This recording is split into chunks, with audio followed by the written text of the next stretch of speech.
এই ঈদুল আজহা প্রতি বছর ঘুরে ঘুরে আমাদের সামনে আসে।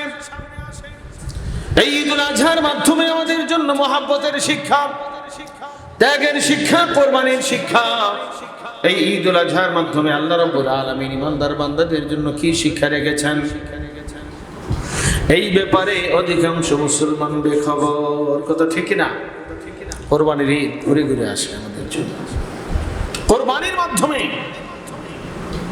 কি উপদেশ আছে আমাদের, কি নসিহত আমাদের হাসিল করতে হবে, এই বিষয়ে কিতাবের ভিতরে হযরত ইব্রাহিম আলাইহিস সালাতু ওয়াস সালামের ঘটনা উল্লেখ করা হয়েছে। হযরত ইব্রাহিম খলিলুল্লাহ আলাইহিস সালাতু ওয়াস সালাম স্বপ্নের মাধ্যমে নির্দেশ প্রাপ্ত হইলেন। আল্লাহ পাক নবীদেরকে স্বপ্ন দান করেছেন। নবীদের স্বপ্নটা ওহী। নবীদের স্বপ্নটা কি? ওহী। আমাদের সাধারণ মানুষের স্বপ্নের মতো নবীদের স্বপ্ন নয়, বরং নবীদের স্বপ্নটাও হলো ওহী। সুবহানাল্লাহ। ইব্রাহিম নবী স্বপ্ন দেখে আল্লাহ রাব্বুল আলামিন হুকুম করছেন প্রাণ প্রিয় বস্তু আল্লাহর নামে কুরবানি করার জন্য। প্রিয় বস্তু আল্লাহর নামে কুরবানি করার জন্য স্বপ্নের মাধ্যমে নির্দেশ পাইলেন। পরের দিন এই স্বপ্ন মাধ্যমে নির্দেশ পেয়ে সকালে ঘুম থেকে উঠলেন এবং এক পর্যায়ে 100 উট তিনি কুরবানি করেছেন। সুবহানাল্লাহ। আল্লাহ পাক স্বপ্নের মাধ্যমে ওহী নাজিল করেছেন, নির্দেশ প্রদান করেছেন, প্রাণ প্রিয় বস্তু তুমি আল্লাহর নামে কুরবানি করো। 100 উট কুরবানি দিলেন। কয়শো উট কুরবানি দিলেন? 100 উট কুরবানি দিলেন। কোন বর্ণনা এসেছে 200, কোন বর্ণনা এসেছে কি 200 উট কুরবানি দিলেন। সারাদিন পেরিয়ে রাত চলে আসে। আবার হযরত ইব্রাহিম খলিলুল্লাহ আলাইহিস সালাম স্বপ্নের মাধ্যমে নির্দেশ প্রাপ্ত হইলেন, ওহে আমার খলিল ইব্রাহিম, প্রিয় বস্তু আল্লাহর নামে কুরবানি করো। আবার 100, কোন বর্ণনা এসেছে 200 উট কুরবানি করেছেন। এইভাবে পরের রাত্রে একই স্বপ্ন দেখেন, প্রিয় বস্তু আল্লাহর নামে কুরবানি করো। আবার তিনি 100 উট, কোন বর্ণনা এসেছে 200।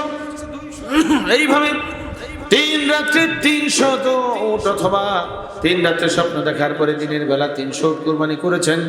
এবং কোন বর্ণনা এসেছে 600 উট কুরবানি করেছেন। 200 করে কত? 600 উট কুরবানি করেছেন। চতুর্থ রাত্রে আবার তিনি স্বপ্নে দেখতে পান, ওহে আমার খলিল ইব্রাহিম, তুমি তোমার প্রিয় বস্তু আল্লাহর নামে কুরবানি করো। অথবা চতুর্থ রাত্রে তিনি স্বপ্নে দেখেন নিজের হাতে নিজের ছেলে ইসমাঈল আলাইহিস সালামকে কুরবানি করছেন। সুবহানাল্লাহ। স্বপ্নে দেখলেন নিজের হাতে ছেলে ইসমাঈলকে কুরবানি করতেছেন। কুরবানি যখন করতেছেন, জবাই করতেছেন, রক্ত বেরিয়ে আসছে। রক্ত দেখে উনি ভয় পেয়ে গেলেন। স্বপ্ন, ঘুম ভেঙে গেল, চিন্তার মধ্যে পড়ে গেলেন। 3 রাত্রে স্বপ্ন দেখে 100 করে 300 অথবা 200 করে, আরেক বর্ণনা আসছে 200 করে 600 উট কুরবানি করেছেন। উনি চিন্তার মধ্যে পড়লেন যে 600 উট কুরবানি দিলাম, 300 অথবা 600 এই উট কুরবানি দিলাম, কিন্তু দেখা যায় একই স্বপ্ন আল্লাহ পাক আবার আমাকে দেখাইলেন। তাহলে আল্লাহ রাব্বুল আলামিন মনে হয় আমার ছেলে ইসমাঈলকে তার নামে কুরবানি চাইছেন। সুবহানাল্লাহ।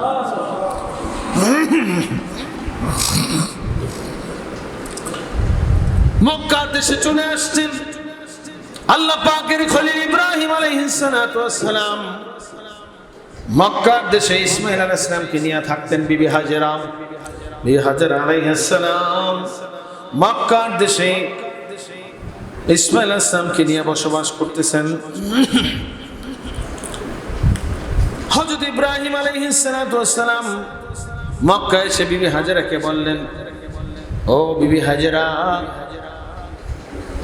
ইসমাঈলকে সাজিয়ে গুছিয়ে দাও, ভালোভাবে পোশাক পরিয়ে দাও, সুন্দরভাবে গোসল করে দাও। ইসমাঈলকে নিয়ে আমি দাওয়াতে যাব। ইসমাঈলকে নিয়ে দাওয়াতে যাব। কার দাওয়াত? আল্লাহর দাওয়াতে যাব। বলেন সুবহানাল্লাহ। কিন্তু মূল কথাটা গোপন রেখেছেন, বলছেন দাওয়াতে যাব। বিবি খুশি হইলেন। বহুদিন পরে সন্তান বাবার সাথে দাওয়াতে যাবে, এটা সাধারণত মা সন্তানের মা এটা খুশি হয়, খুশির ব্যাপার। হযরত বিবি হাজার আলাইহিস সালাম সুন্দরভাবে গোসল করে পোশাক পরিধান করাইয়া পিতার সঙ্গে দিলেন নিজের সন্তান ইসমাইল আলাইহিস সালামকে। বললেন, যাও বাবা, তোমার বাবার সাথে দাওয়াতে চলে যাও। সুবহানাল্লাহ। রওনা দিলেন ইসমাইল আলাইহিস সালাম হযরত ইব্রাহিম আলাইহিস সালামের সাথে। যখন রওনা দিলেন ইসমাইল আলাইহিস সালাম এবং বিবি হাজার আলাইহিস সালাম থাকতেন এই মক্কার দেশে।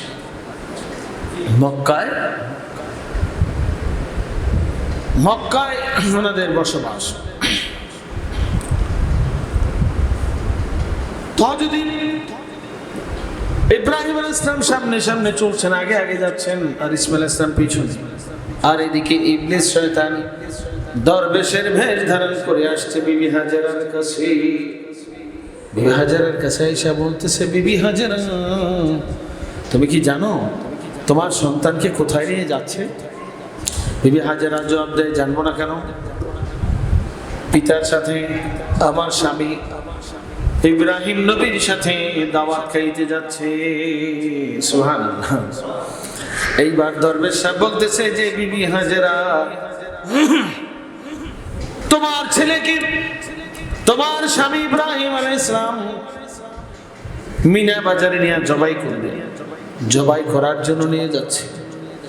প্রথম বলছে সতীনের পরামর্শে, বিবি সারার পরামর্শে তোমার ছেলেকে জবাই করার জন্য নিয়ে যাচ্ছে। বিবি হাজারা বলছে, আমি বিশ্বাস করি না কোনো পয়গম্বর এই কাজ করতে পারেন না।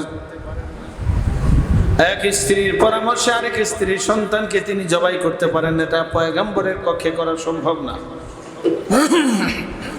এইবার বলতেছে, আল্লাহ পাক হুকুম করেছেন। হুকুম করেছেন কে? আল্লাহ পাক হুকুম করেছেন জবাই করার জন্য, কোরবানি করার জন্য। বিবি হাজারা এবার জবাব দেয়, আল্লাহ পাক যদি হুকুম করে থাকেন তাহলে এটা আমার জন্য অনেক বড় সুনসিব, অনেক বড় ভাগ্যের ব্যাপার, অনেক বড় ভাগ্য আমার। আমার সন্তানের মতো লক্ষ লক্ষ সন্তান পৃথিবীর বুকে আছে। কাউকে আল্লাহ রাব্বুল আলামিন পছন্দ করলেন না আল্লাহ নামে কোরবানি করার জন্য, কাউকে তিনি পছন্দ করলেন না, পছন্দ করেছেন আমার সন্তানকে। কাজে এটা আমার জন্য অনেক খুশির খবর, এটা আমার অনেক বড় সৌভাগ্য। আল্লাহু আকবার। ইবলিস শয়তান দরবেশের বেশে বিবি হাজারের কাছে সুবিধা করতে পারতেছে না। বলতেছে, যদি তুমি বাঁচাইতে চাও তাহলে এখনই যে দৌড়াইয়া সন্তানকে নিয়ে আসো। বিবি হাজারা বলতেছে, আল্লাহ রাব্বুল আলামিন আমার সন্তানকে কোরবানির জন্য চেয়েছেন, নিজের নামে কোরবানি করার জন্য চেয়েছেন, আর তুমি বাধা দিতেছো, তুমি বলতেছো নিয়ে আসার জন্য। এই কথাটা তো আমার কাছে ভালো মনে হইতেছে না, এই কথাগুলো আমার কাছে শয়তানের মতো মনে হচ্ছে। যে বলছে শয়তানের মতো মনে হচ্ছে, এই শয়তান দৌড়, সাথে সাথে কি দৌড়। বিবি হাজারা বুঝতে পারছেন যে এটা তো আসলে শয়তান। শয়তান বিবি হাজারার কাছে সুবিধা করতে না পেরে মিনার পথে হযরত ইব্রাহিম আলাইহিস সালাম এবং ইসমাঈল আলাইহিস সালাম চলছেন, পিতা পুত্র। ইব্রাহিম আলাইহিস সালাম সামনে সামনে চলছে, ইসমাঈল আলাইহিস সালাম পিছনে পিছনে চলতেছেন। হযরত ইসমাঈল আলাইহিস সালাম কানের কাছে গিয়া বলে, ইসমাঈল, তুমি কি জানো তোমার পিতা তোমাকে কোথায় নিয়ে যাচ্ছে? ইসমাঈল বলছে, দাওয়াতে নিয়ে যাচ্ছে। জানবো না কেন? দাওয়াতে নিয়ে যাচ্ছে। কানের কাছে বলে যে, না না, দাওয়াতে নিয়ে যাচ্ছি না, মিনা বাজারে নিয়ে তোমাকে জবাই করবে। ইসমাঈল আলাইহিস সালাম জবাব দেয়, আমি বিশ্বাস করি না কোন পিতা তার সন্তানকে জবাই করতে পারে না। এটা তো পৃথিবীতে কেউ দেখে নাই, পিতা যে সন্তানকে জবাই করবে এই ঘটনা পৃথিবীতে ঘটে না, এটা আমি বিশ্বাস করি না। বলছে, আল্লাহ পাক হুকুম করেছেন তোমার বাবাকে আল্লাহর নামে কোরবানি করার জন্য, আল্লাহ পাক হুকুম করেছেন। ইসমাঈল আলাইহিস সালাম জবাব দেয়, তাহলে তো এটা খুশির খবর। আল্লাহ পাক আমাকে কুরবানির জন্য চেয়েছেন, এটা আমার জন্য অনেক বড় সৌভাগ্য। আল্লাহু আকবার। ইসমাইলের কাছে কোনো সুবিধা করতে পারছে না। তারপরে বলতেছে, ইসমাইল যদি বাঁচতে চান তাহলে পিছনে দৌড় দাও, বাঁচতে চাইলে দৌড় দাও, পালাও। ইসমাইল ইসলাম ডাক দিয়ে বলে, আব্বা জান, কে যেন আমার কানের কাছে এসে বলছে আপনি নাকি মিনা বাজারে নিয়ে আমাকে জবাই করবেন, কুরবানি করবেন। হযরত ইব্রাহিম আলাইহিস সালাম বলেন, এটা হলো শয়তান, এটা শয়তান, পাথর নিক্ষেপ করো। কিতাবের ভিতরে এসেছে এইভাবে 3 জায়গায় শয়তান ইসমাইল ইসলামের কানের কাছে ওয়াসওয়াসা দিয়েছিল, কুমন্ত্রণা দিয়েছিল যেন মিনা বাজারে পিতার সাথে না যায়, কুরবানিতে যেন না যায়, পলায়ন করার জন্য ইসমাইল ইসলামের কানের কাছে ওয়াসওয়াসা দিয়েছিল। আর 3 জায়গায় ইব্রাহিম আলাইহিস সালাম ইসমাইল ইসলাম উভয়ে মিলে শয়তানকে পাথর মেরেছিলেন। কয় জায়গায়? 3 জায়গায় পাথর মেরেছিলেন। আল্লাহ রাব্বুল আলামিন খুশি হইয়া ওই যে পাথর নিক্ষেপ, এটাকে কিয়ামত পর্যন্ত হাজীদের জন্য হজের বিধান করে দিয়েছে। সুবহানাল্লাহ। 3 জায়গায় পাথর নিক্ষেপ করা হাজী সাহেবদের জন্য কিয়ামত পর্যন্ত হজের বিধান করে দিয়েছেন। হাজী সাহেবরা যারা হজ করেছেন জানেন, এবং হাজী সাহেবদের হজের দৃশ্য এখন অনেক ইন্টারনেটে বিভিন্নভাবে দেখা যায় কিনা। পাথর নিক্ষেপ করাটা এটা কঠিন কাজ। পাথর নিক্ষেপ করা, অনেক হাজী সাহেবরা, বুড়া হাজী সাহেবরাও আপনার দেখা যায় পায়ের তলে পড়ে মারাও যায়। এখন অবশ্য আপনার সৌদি সরকার অনেক সহজ সুন্দর করে দিয়েছে, পাথর নিক্ষেপ করতে পারেন ইস্তালা দিয়া, দোতলা দিয়া, 3 তলা 4 তলা, এইভাবে আপনার 4 তলা মানে ছাদের উপর দিয়া। এবং পাথর নিক্ষেপ করার জন্য যখন আসবে তখন আপনার এই মিনা বাজার থেকে এমন সুন্দর রাস্তা করে দেওয়া হয়েছে, এক রাস্তায় যারা আসবে অন্যদের সাথে আপনার তাদের দেখা সাক্ষাৎ হবে না। মানে নিচতলায় যারা আসতেছে নিচতলা দিয়ে এসে আপনার তাদের নামার জায়গাও আরেক দিকে, দোতলায় যারা আসবে তারা আসবে একদিক দিয়ে, আবার নেমে যাবে আরেক দিকে। এইভাবে অনেকগুলো রাস্তা করে দেওয়া হয়েছে এবং অনেক সুন্দর সহজ করে দেওয়া হয়েছে।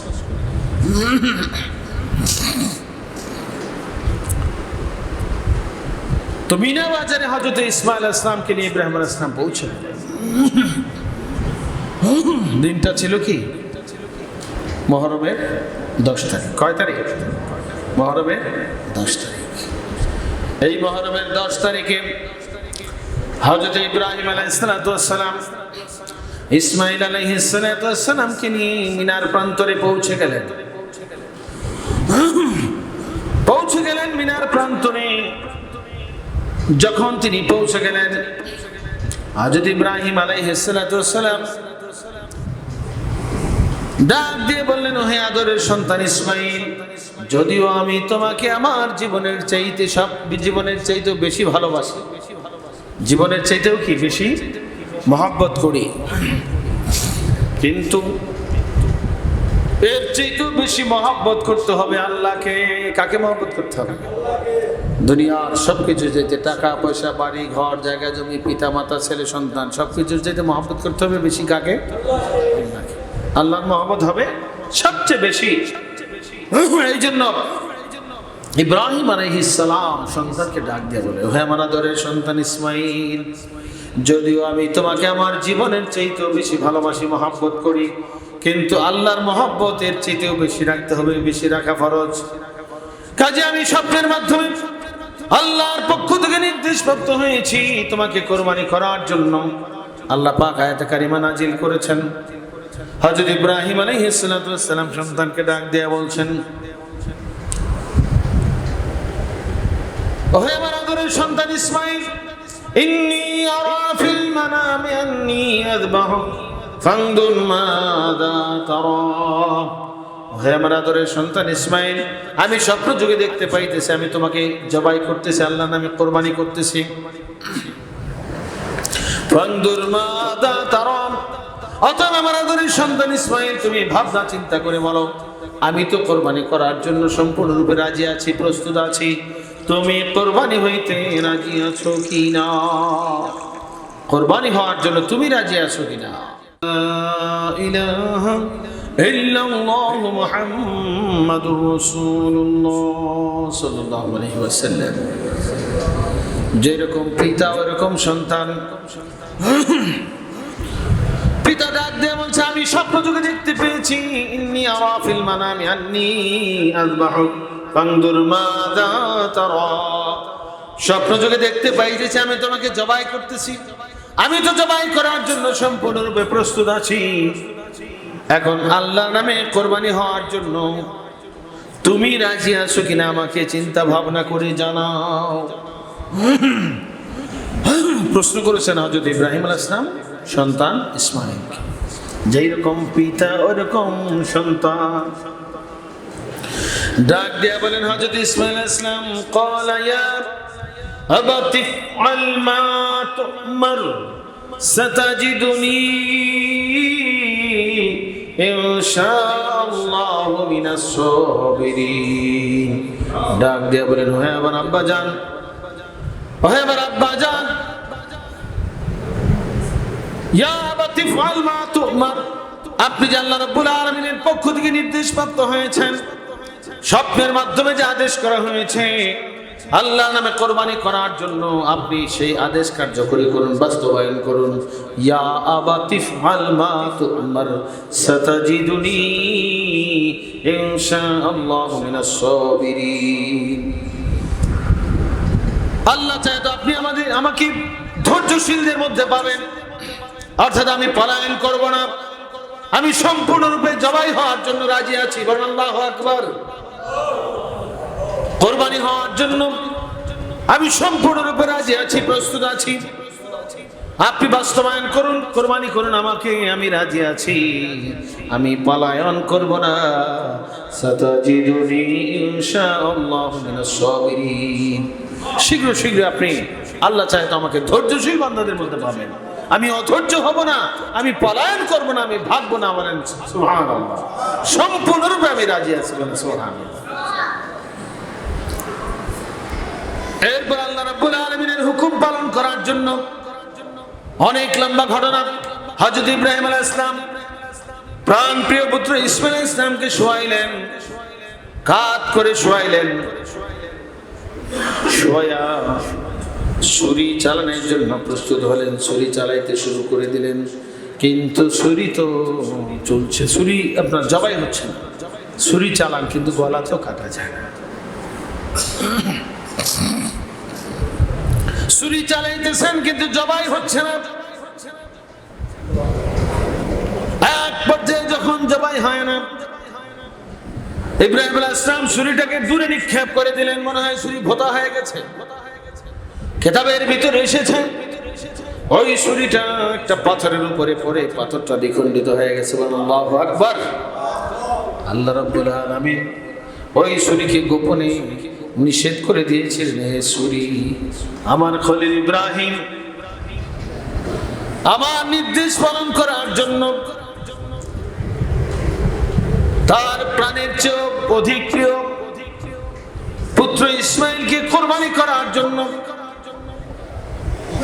চেষ্টা চালাচ্ছে, ছুরি চালাইতেছে। হে ছুরি, তোর দ্বারা ইসমাঈলের গলা কাটা তো দূরের কথা, ইসমাঈলের গলার একটা পশম যেন কাটা না যায়। আল্লাহু আকবার। আল্লাহ রাব্বুল আলামিন গোপনে ছুরিটাকে নিষেধ করে দিয়েছিলেন, যার জন্য ছুরি যখনই ইসমাঈল আলাইহিস সালামের গলার কাছে যায় ছুরি ভোঁতা হয়ে যায়। কোন বর্ণনা আসছে গলাটা আল্লাহ পাকের কুদরতে পিতলের মতো হয়ে যেত। সুবহানাল্লাহ। এই জন্য বারবার চেষ্টা করতেছেন, জবাই হচ্ছে না। এইদিকে আল্লাহ রাব্বুল আলামিন এই যে একটা ভীষণ দৃশ্য, এই দৃশ্যটা দেখার ক্ষমতা দান করেছিলেন। মক্কা মিনা বাজারের যত ধুলাবালি আছে, পাথর কণা আছে, ধুলা কণা আছে, যত পাহাড় পর্বত সব কিছু আল্লাহ রাব্বুল আলামিন এই দৃশ্যটা দেখার ক্ষমতা দান করেছিলেন। সুবহানাল্লাহ। সবার জবান থেকে একটা কথাই বের হচ্ছিল, হযরত ইব্রাহিম আলাইহিস সালাম প্রাণের চেয়ে প্রিয় সন্তান আল্লাহ নামে সেই সন্তানকে জবাই করার জন্য, কোরবানি করার জন্য প্রাণপণ চেষ্টা চালিয়ে যাচ্ছেন। হযরত ইব্রাহিম আলাইহিস সালাম এবং ইসমাঈল আলাইহিস সালাম উভয়ে কত মহা পরীক্ষার সম্মুখীন আছেন। আল্লাহু আকবার, আল্লাহু আকবার। সবার জবান থেকে একটা কথা, আল্লাহু আকবার, আল্লাহু আকবার। কি মহা পরীক্ষার সম্মুখীন। বড় ধরনের কোনো ঘটনা দেখলে আমরা আল্লাহু আকবার বলি কিনা? আল্লাহু আকবার বলি, সুবহানাল্লাহ বলি। তো আপনার সমস্ত ধুলাকণা, বালিকণা, পাথরকণা সবার জবান থেকে একটা কথা বের হচ্ছিল, আল্লাহু আকবার, আল্লাহু আকবার। কি মহা পরীক্ষার সম্মুখীন হযরত ইব্রাহিম আলাইহিস সালাম এবং ইসমাঈল আলাইহিস সালাম। ইব্রাহিম আলাইহিস সালাম প্রাণের চেয়ে প্রিয় পুত্র ইসমাঈল আলাইহিস সালামকে কোরবানি করার জন্য প্রাণপণ চেষ্টা চালিয়ে যাচ্ছেন, আর ইসমাঈল আলাইহিস সালাম নিজে জবাই হওয়ার জন্য শরীর নিচে গলা ঝুঁকিয়ে দিয়েছেন। কি মহা পরীক্ষার সম্মুখীন আছেন ইব্রাহিম আলাইহিস সালাম এবং ইসমাঈল আলাইহিস সালাম। পিতা পুত্র উভয়ে মহা পরীক্ষার সম্মুখীন। সুবহানাল্লাহ। এটা আল্লাহর মহা পরীক্ষা কিনা? অনেক বড় পরীক্ষা।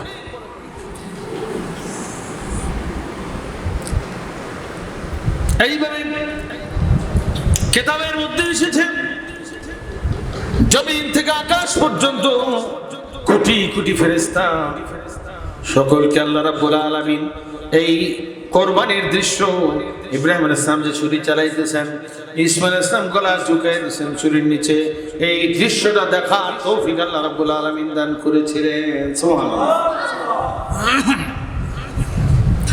জমিন থেকে আকাশ পর্যন্ত সমস্ত ফেরেশতাদের জবান থেকে একটা কথাই বের হচ্ছিল, আল্লাহু আকবার, আল্লাহু আকবার। কি মহা পরীক্ষার সম্মুখীন আছেন হযরত ইব্রাহিম আলাইহিস সালাম এবং ইসমাঈল আলাইহিস সালাম। আল্লাহ পাকের হুকুমে প্রাণের চেয়ে প্রিয় পুত্র ইসমাঈলকে কুরবানি করার জন্য চেষ্টা চালাচ্ছেন। কি মহা পরীক্ষার সম্মুখীন। এইদিকে আল্লাহ রাব্বুল আলামিন আসমান থেকে ঘোষণা করতেছিলেন, লা ইলাহা ইল্লাল্লাহ, লা ইলাহা ইল্লাল্লাহ। আমি আল্লাহ ছাড়া কোনো মাবুদ নাই, আমি আল্লাহ ছাড়া কোনো উপাস্য নাই, আমি আল্লাহ ছাড়া কোনো ইবাদত পাওয়ার উপযুক্ত নাই। লা ইলাহা ইল্লাল্লাহ, লা ইলাহা ইল্লাল্লাহ। এইভাবে আল্লাহ পাক বলতেছিলেন, আর সবাই বলতেছেন আল্লাহু আকবার, আল্লাহু আকবার। এইদিকে বারবার চেষ্টা করার পরেও যখন জবাই হচ্ছে না, তখন হযরত ইসমাঈল আলাইহিস সালাম পিতাকে ডাক দিয়ে বলে, আব্বা জান, আপনি তো বুড়া মানুষ, মনে হয় আপনার মনের ভিতরে সন্তানের মহব্বত একটু বেশি, যার জন্য আপনি ছুরি ঠিক মতো চালাইতে পারতেছেন না। মেহেরবানি করে আপনি চক্ষু বন্ধ করে ফেলেন, রুমাল দিয়ে চক্ষু বন্ধ করেন, এরপরে আপনি জবাই করার জন্য চেষ্টা করেন, তাহলে মনে হয় জবাই হবে। এই কথা যখন হযরত ইসমাঈল আলাইহিস সালাম বললেন, পিতা চিন্তা করতেছেন আসলে তো সন্তানের মহব্বত একটু লাগতেই পারে। চক্ষু বন্ধ করলেন হযরত ইব্রাহিম আলাইহিস সালাম।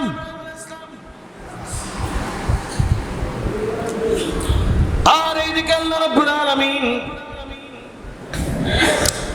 হযরত জিবরাইল আলাইহিস সালামকে নির্দেশ প্রদান করলেন,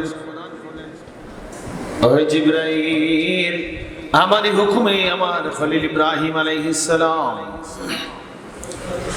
প্রাণ প্রিয় পুত্র ইসমাঈল আলাইহিস সালামকে কোরবানি করার জন্য সর্বশক্তি নিয়োগ করতেছেন, বারবার চেষ্টা সাধনা করতেছেন। তুমি যাও ভেস্তের থেকে দুম্বা নিয়ে চলে যাও। আল্লাহু আকবার। হযরত জিবরাইল আলাইহিস সালাম আল্লাহ রাব্বুল আলামিনের হুকুম পাওয়ার পরে কোটি কোটি মাইল দূর থেকে মুহূর্তের ভিতরে ভেস্তের দুম্বা নিয়ে আল্লাহু আকবার, আল্লাহু আকবার বলতে বলতে হযরত ইব্রাহিম আলাইহিস সালামের সামনে চলে আসেন। চক্ষু বন্ধ অবস্থায় ইসমাঈলকে হাত পার বাঁধন খুলে দিলেন, এবং যেখানে ইব্রাহিম আলাইহিস সালাম জবাই করার জন্য বারবার চেষ্টা চালাচ্ছেন, ওই ইসমাঈলের জায়গায় ভেস্তের দুম্বাটাকে হযরত জিবরাইল আমিন ধরে দিলেন। হযরত ইব্রাহিম আলাইহিস সালাম চক্ষু বন্ধ অবস্থায় ছুরি চালাইতেছেন। যখন ছুরি চালাচ্ছেন তখন আল্লাহ পাকের হুকুমে সেই ভেস্তের দুম্বা কুরবান হয়ে গেল। সুবহানাল্লাহ। কোরবানি হয়ে গেল দুম্বা, চক্ষু খুলে দেখেন হযরত জিবরাইল আলাইহিস সালাম আছেন এবং হযরত ইসমাঈল আলাইহিস সালাম হাত পা বাঁধন খোলা পাশে দাঁড়িয়ে আছেন। আল্লাহ রাব্বুল আলামিন আসমান থেকে ডাক দিয়ে বলেন, হে আমার খলিল ইব্রাহিম, তুমি তোমার স্বপ্নকে সত্যে পরিণত করেছো, তোমার স্বপ্নকে তুমি সত্যে পরিণত করেছো। অর্থাৎ আমি যে নির্দেশ প্রদান করেছিলাম সেই নির্দেশ পালন করার জন্য তুমি সর্বশক্তি নিয়োগ করেছো, আর তোমার এই পরীক্ষা আমি কবুল করে নিয়েছি। পরীক্ষা 100তে 100 তুমি নাম্বার পেয়েছো বলেছি। আল্লাহ রাব্বুল আলামিনের এই ঘোষণা শুনতে পেলেন এবং যখন দেখলেন যে সন্তান পাশে দাঁড়িয়ে আছে, ইসমাঈল আলাইহিস সালাম দাঁড়িয়ে আছে, ভেস্টের থেকে দুম্বা নিয়ে জিবরাইল আলাইহিস সালাম যখন ছুরি নিচে ঝুঁকে দিয়েছেন, দুম্বা কোরবান হয়ে গেছে, আল্লাহ রাব্বুল আলামিন কোরবানি কবুল করে নিয়েছেন। তখন কিতাবের ভিতরে এসেছে হযরত ইব্রাহিম আলাইহিস সালাম এবং ইসমাঈল আলাইহিস সালাম উভয়ে পড়তেছিলেন ওয়ালিল্লাহিল হামদ ওয়ালিল্লাহিল হামদ। সমস্ত প্রশংসা কার জন্য? আল্লাহর জন্য বলতেছিলেন। এই যে তাকবীরে তাশরীক, আল্লাহু আকবার আল্লাহু আকবার, লা ইলাহা ইল্লাল্লাহ আল্লাহু আকবার আল্লাহু আকবার ওয়ালিল্লাহিল হামদ, এই যে তাকবীরে তাশরীক আমরা পাঠ করি এবং এই তাকবীরে তাশরীকের সাথে যে কোরবানির বিশেষ ইতিহাস লুকায়িত রয়েছে, বিশেষ ঘটনা লুকায়িত আছে, এই ঘটনার ব্যাপারে এবং ঘটনার শিক্ষার ব্যাপারে আমরা কয়জনে চিন্তা ভাবনা করি? চিন্তা ভাবনাটা খুবই কম কিনা? অথচ এই যে কোরবানির ইতিহাস, তাকবীরে তাশরীক কোত্থেকে এসেছে, কোরবানিটা কোত্থেকে এসেছে, কেন কোরবানি করতে হয় এবং এর ভিতরে কি শিক্ষা আছে, এই ব্যাপারে কয়জন মুসলমান আছে গবেষণা করে চিন্তা ফিকির করে? খুব কম কিনা? খুবই কম। তো এই কোরবানির ঘটনার মাধ্যমে আমাদের জন্য অনেক অনেক উপদেশ আছে, অনেক অনেক নসিহত আছে। এই কোরবানির ঘটনার মাধ্যমে আল্লাহ রাব্বুল আলামিন আমাদের জন্য, মুসলমানদের জন্য অনেক অনেক শিক্ষা রেখেছেন। এর ভিতরে একটা শিক্ষা হচ্ছে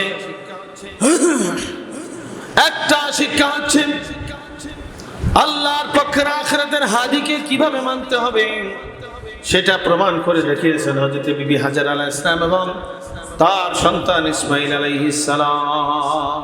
সুবহানাল্লাহ, হাদি মানার শিক্ষা। এই শিক্ষার ভিতরে একটা শিক্ষা কি আছে? হাদিকে কেমনে মানতে হবে। আল্লাহর পক্ষের পয়গম্বর হযরত ইব্রাহিম আলাইহিস সালাম কিভাবে ওনাকে মান্য করেছেন। যখন শয়তান দরবেশের ভেসে এসে ওয়াসওয়াসা দিয়েছিল, এক পর্যায়ে যখন বিবি হাজারা জানতে পেরেছিলেন আল্লাহ পাক কোরবানির জন্য তার সন্তানকে চেয়েছেন, কিন্তু তিনি ইচ্ছা করলে পারতেন যে ওহে আমার প্রাণের স্বামী, আপনি মেহেরবানি করে আল্লাহর কাছে বলেন যে আপনি চেষ্টা করেছেন কিন্তু সন্তান রাজি না, বা সন্তানের মা তো রাজি না। বিবি হাজারার একটাই মাত্র সন্তান, বিবি হাজারা ইচ্ছা করলে ওজোর পেশ করতে পারতেন কিনা? কিন্তু বিবি হাজারা লক্ষ্য করেছেন, বিবি হাজারা চিন্তা করেছেন যদিও আমার সন্তান কোরবানি হয়ে যাবে, এর মাধ্যমে আল্লাহ পাকের দরবারে আমার মর্যাদা অনেক অনেক গুণ বেড়ে যাবে। এবং তিনি চিন্তা করেছেন একদিকে স্বামী, আরেকদিকে আল্লাহর পক্ষের পয়গম্বর। পয়গম্বর কখনো উম্মতের জন্য অকল্যাণ চাইতে পারেন না। সুবহানাল্লাহ, পয়গম্বর কখনো উম্মতের অকল্যাণ চাইতে পারেন না। কাজে পয়গম্বর তার উম্মতকে, ইসমাঈল আলাইহিস সালাম একদিকে সন্তান আরেকদিকে উম্মত, নাকি? উম্মতের ভালাই চান অবশ্যই পয়গম্বর, কাজেই কোরবানি করতেছেন, এর ভিতরে আছে মঙ্গল। সুবহানাল্লাহ, এর ভিতরে কি আছে? মঙ্গল আছে। হযরত ইসমাঈল আলাইহিস সালাম তিনিও একই চিন্তা করেছেন যে পিতা কখনো সন্তানের অকল্যাণ চাইতে পারেন না, একদিকে পিতা আর একদিকে আল্লাহর পক্ষের পয়গম্বর, কাজেই পয়গম্বর হয়ে উম্মতের জন্য কোনো অমঙ্গল চাইতে পারেন না। যদিও জবাই হয়ে যাবে কিন্তু এর ভিতরে আছে কল্যাণ, এই ধারণাটাই হযরত ইসমাঈল আলাইহিস সালামের ছিল। তাহলে ইসমাঈল আলাইহিস সালাম, বিবি হাজার আলাইহিস সালাম উভয় এখানে প্রমাণ করেছেন সন্তানের চাইতেও হাদীর নির্দেশ মান্য করা, হাদীর নির্দেশ পালন করা এখানে কল্যাণকর মনে করেছেন। হযরত ইসমাঈল আলাইহিস সালাম তিনিও মনে করেছেন যে হাদী যদি জবাই করেন এর ভিতরে আছে কল্যাণ। তিনিও উজর পেশ করতে পারতেন যে আব্বাজান আমি দিলাম দৌড়, আপনি আল্লাহর কাছে বলেন যে আমি চেষ্টা করছি ইসমাইলকে রাজি করতে পারি না। কিন্তু এরকম করছেন, জবাই যে হবেন না এটা কি আগে জানা ছিল? ইব্রাহিম আলাইহিস সালাম জানতেন, ইসমাঈল আলাইহিস সালাম তিনিও কি জানতেন? জানতেন না। বাঁচিয়ে রাখছেন কে? আল্লাহ পাক। তিনি বাঁচানেওয়ালা, তিনি মারনেওয়ালা। আল্লাহ যদি কাউকে মৃত্যু দান করেন দুনিয়ার কেউ তাকে বাঁচিয়ে রাখতে পারেন। আল্লাহ পাক যদি বাঁচিয়ে রাখেন দুনিয়ার কেউ তাকে মারতে পারে? মারতে পারে না। এখানে আরেকটা শিক্ষা হচ্ছে মহব্বতের শিক্ষা। কিসের শিক্ষা? মহব্বত। মহব্বত কি ফিকহের মাসলা না তাসাউফের মাসলা? তাসাউফের মাসলা কি না? তাসাউফের মাসলা হচ্ছে মহব্বত, তওবা, সবর, শুকর, তাওয়াক্কুল, ইখলাস, খাউফ, রজা, মহব্বত। মহব্বত ঠিক আছে। তো মহব্বত এটা তাসাউফের মাসলা।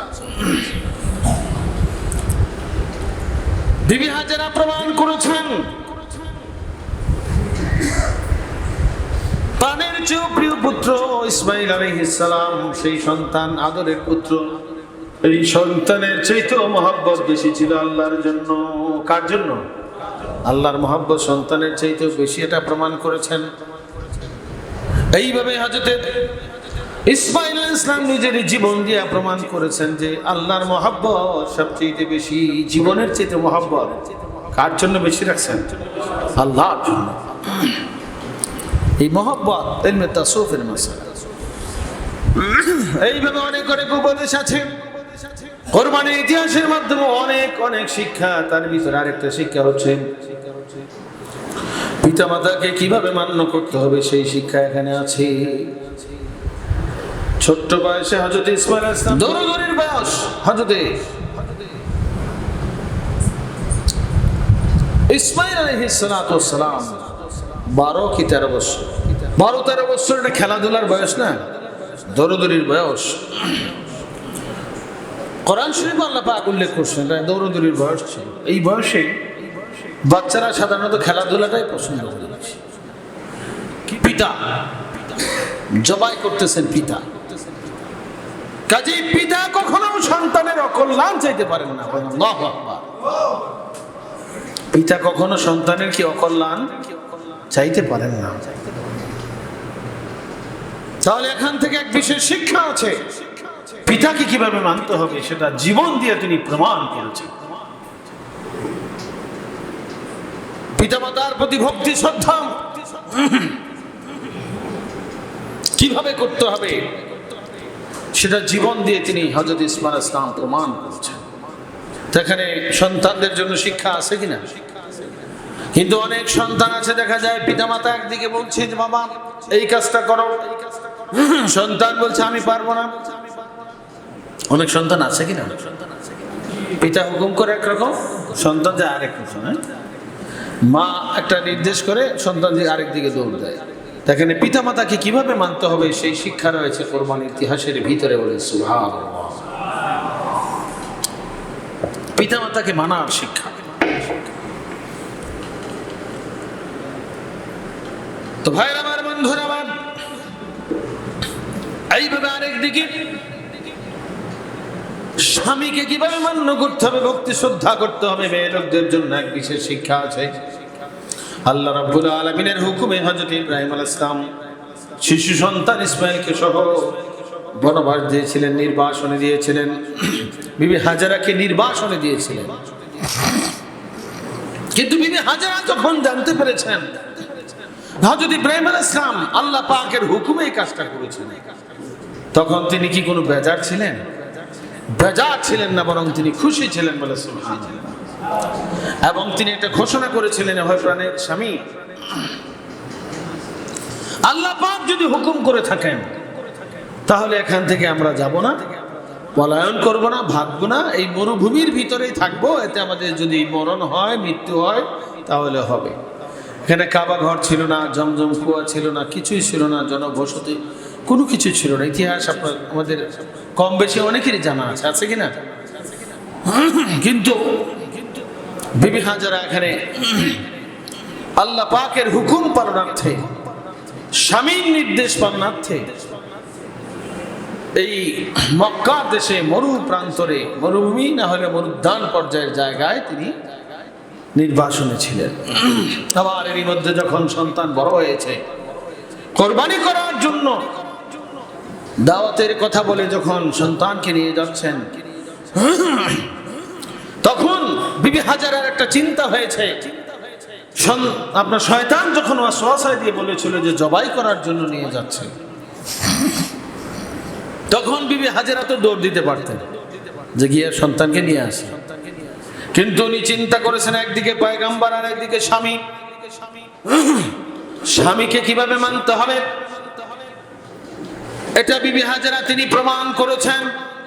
স্বামীর প্রতি কত ভক্তি শ্রদ্ধা ছিল, আল্লাহর পক্ষের হাদী পয়গম্বর এবং স্বামীর প্রতি ভক্তি শ্রদ্ধা, এইটা হযরত বিবি হাজারা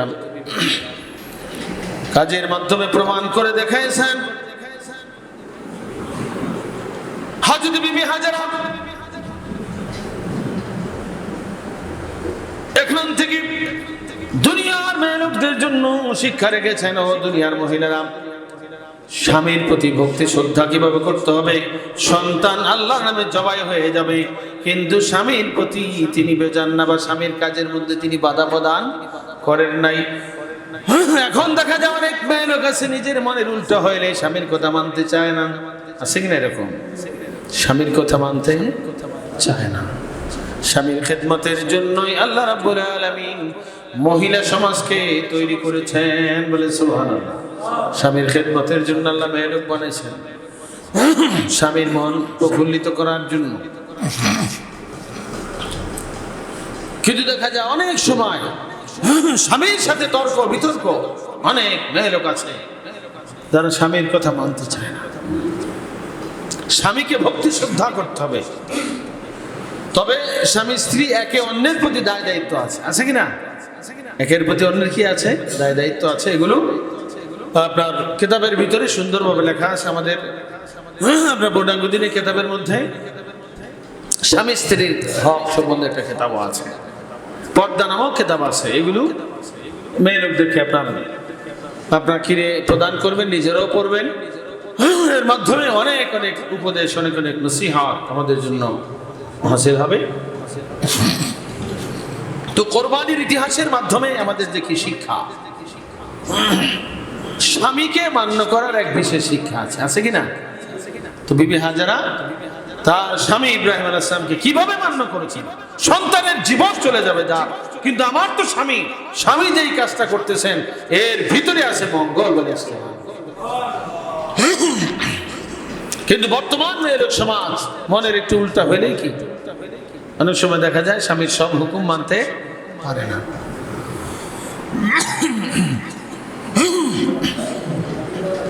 এইভাবে আরেকটা বিষয় শিক্ষা, ইলমে কলব, ইলমে তাসাউফ, ইলমে তাসাউফ হাসিল করতে হবে। ইলমে তাসাউফের এক বিশেষ শিক্ষা আছে, অর্থাৎ কোরবানির ইতিহাস। এটা মহব্বতের মাসালা, মহব্বতটা অন্তরের মাসালা। মহব্বত হাতে পায়ে থাকে না, অন্তরে থাকে। কোথায় থাকে? অন্তরে থাকে। আর এই অন্তরের মাসালাকে ইলমে কলব বা ইলমে তাসাউফ বলা হয়। তাসাউফের এক বিশেষ শিক্ষা রয়েছে এখানে, মহব্বতের শিক্ষা। কাজেই এখান থেকে বিশ্ব মুসলিমের জন্য এক বিশেষ শিক্ষা হাসিল করা প্রয়োজন ছিল। কোরবানির দিন কোরবানি যখন আমরা করি, কোরবানির ইতিহাস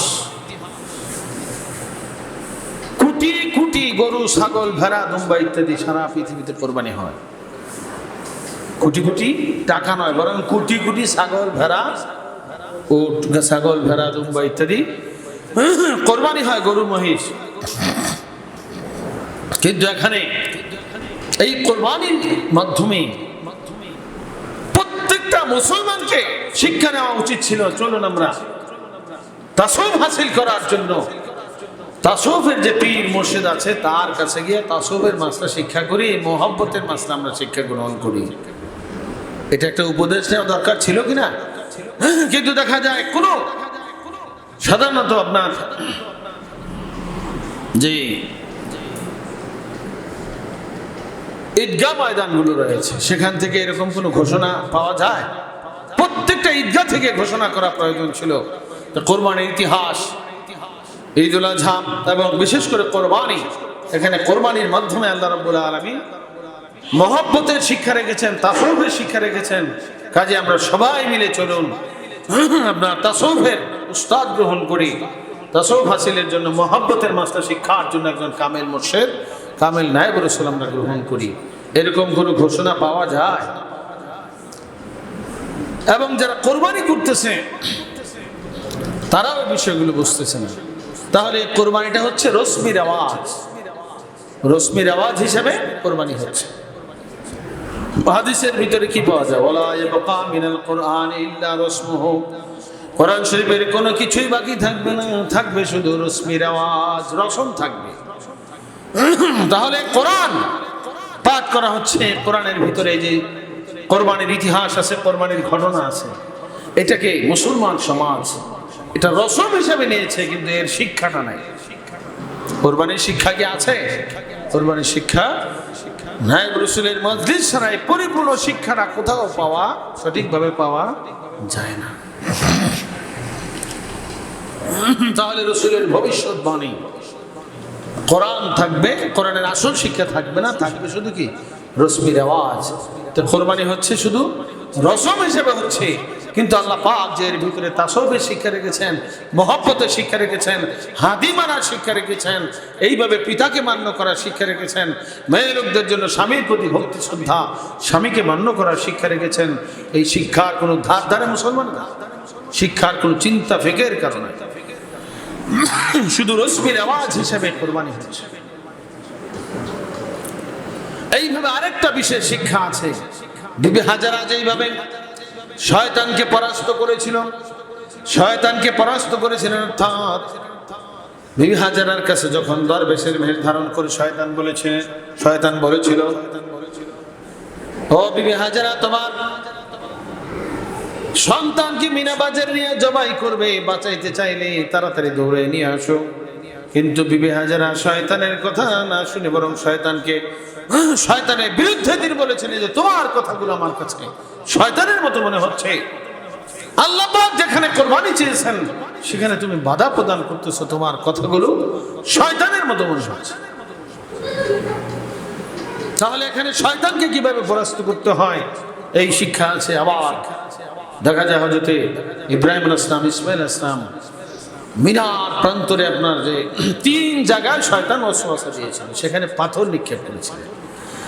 3 জায়গায় হাজী সাহেব পাথর নিক্ষেপ করে কিনা? আপনার সেই পাথর নিক্ষেপের ইতিহাস আল্লাহ রাব্বুল আলামিন কিয়ামত পর্যন্ত হাজী সাহেবদের জন্য হজের বিধান করে রেখেছেন।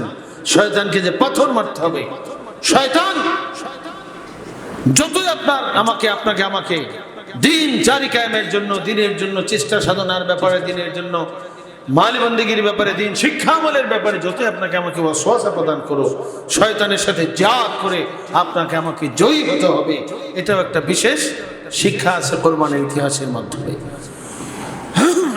পাথর নিক্ষেপ করে শয়তানকে পাথরের মাধ্যমে, আঘাতের মাধ্যমে বুঝিয়েছিলেন যে শয়তানকে আক্রমণ করে হলেও দিনের পথে অটল থাকতে হবে। তাহলে এই দিন শিক্ষার ব্যাপারে, আমলের ব্যাপারে, এই পূর্ণাঙ্গ দিনের মাহফিলে আসার ব্যাপারে, পূর্ণাঙ্গ দিন জারি কায়েমের ব্যাপারে, জানমাল দেওয়া, চেষ্টা সাধনা, যে কোনো ব্যাপারে আমাকে যেন জিন শয়তান, মানব শয়তান, কোন শয়তানের জন্য আমাকে এই সঠিক পথ থেকে দূরে সরাইতে না পারে, এই জন্য আপনাকে আমাকে শক্তি সর্বশক্তি নিয়ে আপনার ঝাঁপিয়ে পড়তে হবে। এটাও একটা বিশেষ শিক্ষা আছে এই কোরবানির ইতিহাসের মাধ্যমে। আরেকটা বিশেষ শিক্ষা হচ্ছে সন্তানদেরকে ছোট্ট বয়সে আল্লাহওয়ালা বানানোর জন্য হাদির কাছে ভর্তি করে দেওয়া, হাদির কাছে নিয়ে আসা, হাদির কাছে বয়াত করে দেওয়া এবং সত্যিকার দিনের এলেম, পরিপূর্ণ দিনের এলেম সন্তানদের ভিতরে ঢুকিয়ে দেওয়া। হযরত ইসমাঈল আলাইহিস সালাম ছোট্ট বয়সে 12-13 বছর বয়স, এই বয়সে বিবি হাজেরা এমন ইলম দান করেছিলেন যেই ইলমের কারণে হযরত ইসমাঈল আলাইহিস সালাম ছুরির নিচে গলা ঝুঁকিয়ে দিয়েছিলেন। জবাই হবেন না এটা কি আগে জানা ছিল? জানতেন না, কিন্তু এরপরও আল্লাহর মহব্বতে, পিতার নির্দেশ পালনে, নবীর মহব্বতে, নবীর হাদির বা রসুল আল্লাহর পক্ষের পয়গম্বর, সেই পয়গম্বর আল্লাহর পক্ষের হাদিকে মান্য করার জন্য নিজের জীবনকে উৎসর্গ করে দিয়েছে। জীবন দিয়ে এটা বাস্তবায়ন করার চেষ্টা করেছেন। জীবন চলে যায় যা, কিন্তু নবীর হুকুম যেন লঙ্ঘন না হয়, আল্লাহর মহব্বতকে এমন ভাবে তিনি প্রমাণ করেছেন। তো এই যে ইলমটা দান করেছিলেন, ছোট্ট বয়সে যে ইলম শিক্ষা গ্রহণ করেছিলেন ইসমাঈল আলাইহিস সালাম, এই ইলম শিক্ষা দান করেছিলেন হযরত বিবি হাজেরা আলাইহিস সালাম। বলে সুবহানাল্লাহ। এখান থেকে আপনাকে আমাকে একটা বিশেষ শিক্ষা, ছোট্ট বয়সে হাদির সোহবতে সন্তানকে নিয়ে আসতে হবে। এইভাবে নিজে হাদির কাছে বায়াত গ্রহণ করা, হাদির মাহফিলে চলে আসা, হাদির তালিমে বসা, সন্তানদেরকে বসানো, নাতিপুতি থাকলে তাদেরকেও নিয়ে আসা, অর্থাৎ অধীনস্থদেরকে হাদির কাছে, হাদির সোহবতে নিয়ে আসার জন্য চেষ্টা করতে হবে। এইটাও একটা বিশেষ শিক্ষা আছে কোরবানির ইতিহাসের ভিতরে। কিন্তু দেখা যায় অনেকে গার্জিয়ান মাহফিলে হাজির থাকে, হাদির কাছে বায়াত গ্রহণ করেছে, হাদির কাছ থেকে তালিম গ্রহণ করতেছে, কিন্তু সন্তানের ব্যাপারে উদাসীন। এইভাবে অধীনস্থ যারা আছে তাদের ব্যাপারে উদাসীন থাকে।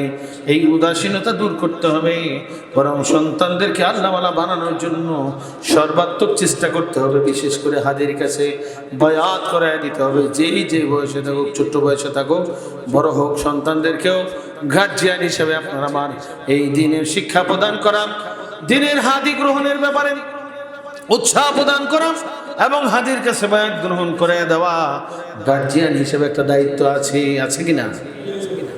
গার্জিয়ান হিসেবে এক বিশেষ দায়িত্ব পালন করার, এই দায়িত্ব পালনের জন্য আমরা সর্বাত্মক চেষ্টা করব। এইভাবে অনেক অনেক শিক্ষা, ত্যাগের শিক্ষা আছে কোরবানির ইতিহাসের মাধ্যমে। জীবন দিয়া হযরত ইসমাঈল আলাইহিস সালাম প্রমাণ করেছেন নিজের জীবনের চাইতে আল্লাহর মহব্বত বেশি। মহব্বত কার জন্য বেশি? আল্লাহর জন্য বেশি। ইব্রাহিম আলাইহিস সালাম, বিবি হাজেরা আলাইহিস সালাম, ওনারা প্রমাণ করেছেন নিজের সন্তানের চাইতেও আর মহব্বত বেশি, আল্লাহর মহব্বত বেশি। এবং ধর্মের জন্য যে ত্যাগ, সবচেয়ে প্রিয় বস্তু ধর্মের জন্য উৎসর্গ করেছেন। বাঁচিয়ে রাখছেন কে?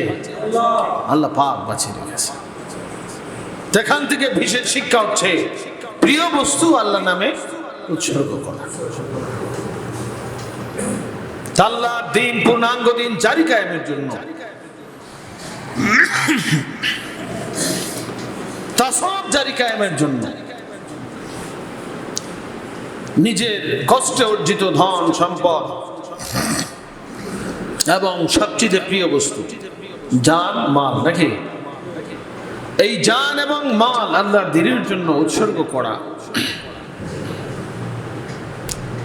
এইভাবে আপনার এক বিশেষ শিক্ষা আছে। কিন্তু দেখা যায় অনেক সময় মানুষ যখন জান এবং মালকে আল্লাহর দ্বীন জারি কায়েমের জন্য খরচ করতে হবে, তখনই এই ব্যাপারে কৃপণতা, বিখুলি চলে আসে। এই যে বখিলি ভাব, এই বকিলি ভাবটা অন্তরের ভিতরে সৃষ্টি করে দেয় সে কে? শয়তান। বকিলি কৃপণতা সৃষ্টি করে দেয় অন্তরের ভিতরে কে? সেটা হচ্ছে শয়তান। আর শয়তান ইয়াইদুকুমুল ফাকরা, শয়তান মালি বন্দেগী করার সময় ফকির হওয়ার ভয় দেখে। ওয়া ইয়ামুরুকুম বিল ফাহশা, এবং বকিলি করতে আদেশ প্রদান করে। ফাহশা কাজের মর্ম হলো এখানে বকিলি করার জন্য উৎসাহ প্রদান করে। শয়তানের বিরুদ্ধে আল্লাহ রাব্বুল আলামিন ওয়াদা করতেছেন, তোমরা যদি আল্লাহর বিধান মতো মালি বন্দেগী করো তাহলে আল্লাহ পাক তোমাদের গুনাহ খাতা মাফ করে দিবেন, তোমাদেরকে আল্লাহ পাক জান্নাত বখশিশ করে দিবেন, তোমাদের মাল রাশি বৃদ্ধি করে দিবেন। সুবহানাল্লাহ। আল্লাহ ধর্মের জন্য যদি আমরা মাল খরচ করি, শয়তান বলতেছেন ফকির হয়ে যাবে, গরিব হয়ে যাবে। আল্লাহ শয়তানের বিরুদ্ধে ওয়াদা করতেছেন, আমি আল্লাহ তোমাদের মাল বাড়াই দেব। বলে সুবহানাল্লাহ, মাল বাড়িয়ে দেব, তোমাদের গুনাহ খাতা মাফ করে দেব। তাহলে আমরা শয়তানের কথা শুনবো না আল্লাহর কথা? আল্লাহ পাকের কথা আমরা শুনবো।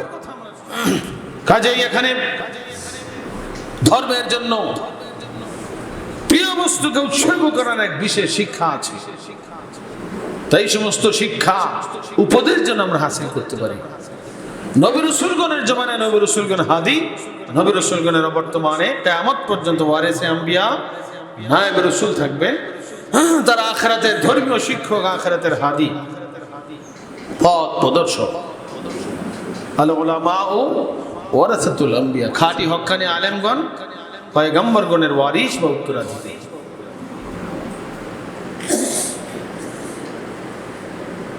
হাদিস শরীফের মধ্যে এসেছে, মান সারা আলেমান ফাকান্নামা সারানি। নবীজি ঘোষণা করেছেন, যে ব্যক্তি খাঁটি হক্কানি আলেমের সাথে সাক্ষাৎ করলো সেজন্য আমি বিশ্ব নবীজির সাথেই সাক্ষাৎ করলো। সুবহানাল্লাহ। ওমান সাফাহা আলিমান ফাকান্নামা সাফানি। আর যে ব্যক্তি মুসাফা করলো খাঁটি হক্কানি আলেমের সাথে সেজন্য মুসাফা করলো আমি বিশ্ব নবীজির সাথে। সুবহানাল্লাহ। ওমান জালাসা আলিমান ফাকান্নামা জালাসানি। আর যে ব্যক্তি খাঁটি হক্কানি আলেমের মজলিসে বসে গেল, নবীজি বলেন সেজন্য আমারই মজলিসে বসে গেল। ওমান জালাসানি ফিদ দুনিয়া আজলাসাহুল্লাহু মাইয়া ইয়াউমাল কিয়ামাহ। আর দুনিয়াতে যে ব্যক্তি আমার মজলিসে বসতে পেরেছে, আল্লাহ রাব্বুল আলামিন কিয়ামতের ময়দানে ওই ব্যক্তিগুলোকে আমি বিশ্ব নবীর সাথে বসায়া দিবেন। সুবহানাল্লাহ।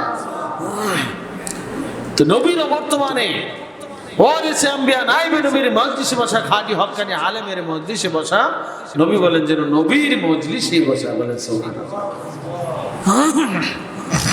তাহলে আমরা নবী পাই নাই, নবীর বর্তমানে নবীর ওয়ারিস আমরা পেয়েছি, নায়েবে নবী পেয়েছি। বেজার না খুশি? বল আলহামদুলিল্লাহ।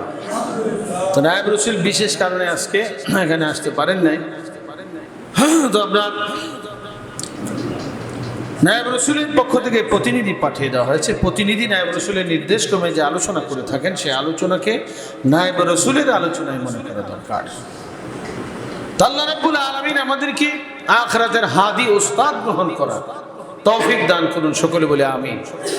হাদি উস্তাদ গ্রহণ করা লাগবে, এই ব্যাপারে হাদিসে আরো অনেক গুরুত্ব আরোপ করা হয়েছে। মান মাতা ওয়া লাইসা ফি উনুকিহি বাইআতুন মাতা মাইতাতাল জাহিলিয়া। হাদিস শরীফের ভিতরে এসেছে, মুসলিম শরীফের হাদিস, যে ব্যক্তি মারা গেল কোন অবস্থায় তার গলায় বাইআত নাই, মাতা মাইতাতাল জাহিলিয়া, সে ব্যক্তি মারা গেল জাহিলিয়াতের মৃত্যু। অর্থাৎ যে ব্যক্তি হক্কানি আলেমের হাতে বায়াত গ্রহণ না করে মারা গেল, তার মৃত্যুটা ইসলামী মৃত্যু হবে না, বরং আইয়ামে জাহিলিয়াতের কুফরি মৃত্যু হবে। বলেন নাউযুবিল্লাহ। মুসনাদ আহমদের ভিতরে এসেছে,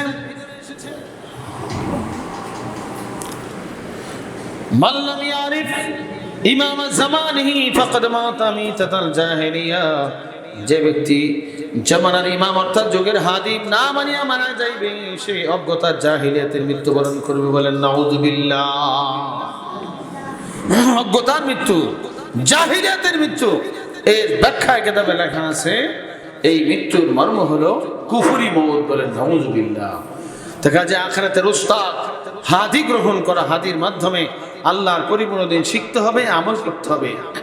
আর জারি কায়েমের জন্য জান মাল দিয়ে কি করতে হবে? চেষ্টা সাধনা করতে হবে, সংগ্রাম জিহাদ করতে হবে। হযরত ইব্রাহিম আলাইহিস সালাম, ওনাকে আল্লাহ রাব্বুল আলামিন অনেক পরীক্ষা করেছিলেন, সমস্ত পরীক্ষায় উনি উত্তীর্ণ হয়েছেন। যারা বলেন সুবহানাল্লাহ।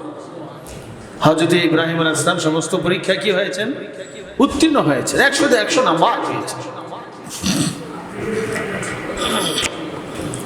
মুআজ্জাজ হাজিরিন, এই অবস্থায় আসমানে ফেরেশতাদের মধ্যে হযরত ইব্রাহিম আলাইহিস সালাতু ওয়াস সালাম কে নিয়ে আলাপ আলোচনা হচ্ছিল যে ইব্রাহিম নবী আল্লাহ রাব্বুল আলামিনকে এত ভালোবাসেন, এর কারণ কি? ইব্রাহিম নবী আল্লাহ পাককে এত মহব্বত করেন, এর কারণ কি? একদল ফেরেশতারা বলছি আল্লাহ পাক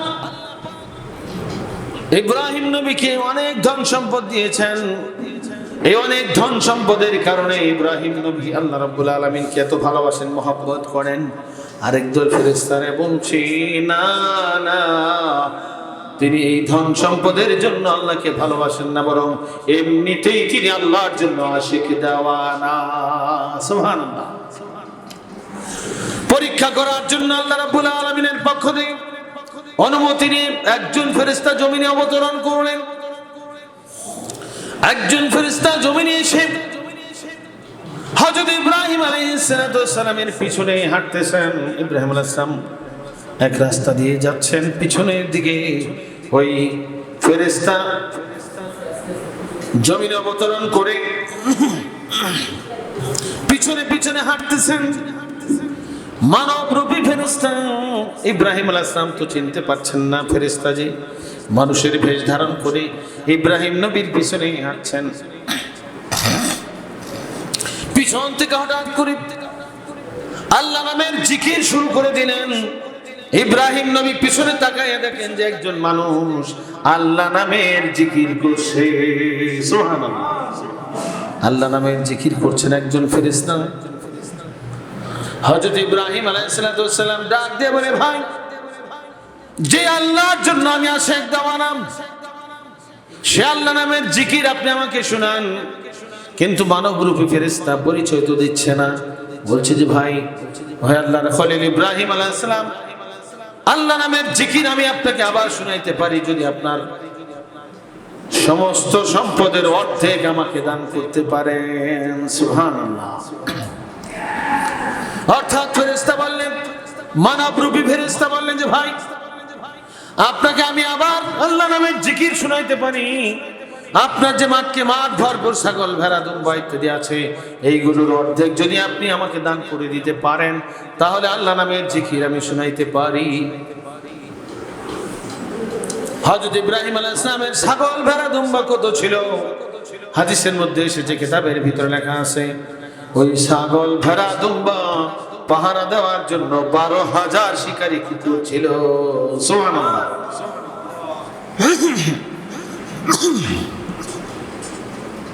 আরব দেশে মরুভূমিতে ছাগল ভেড়া দুম্বা ইত্যাদি রক্ষণাবেক্ষণের জন্য পাহারাদার শিকারী কুকুর।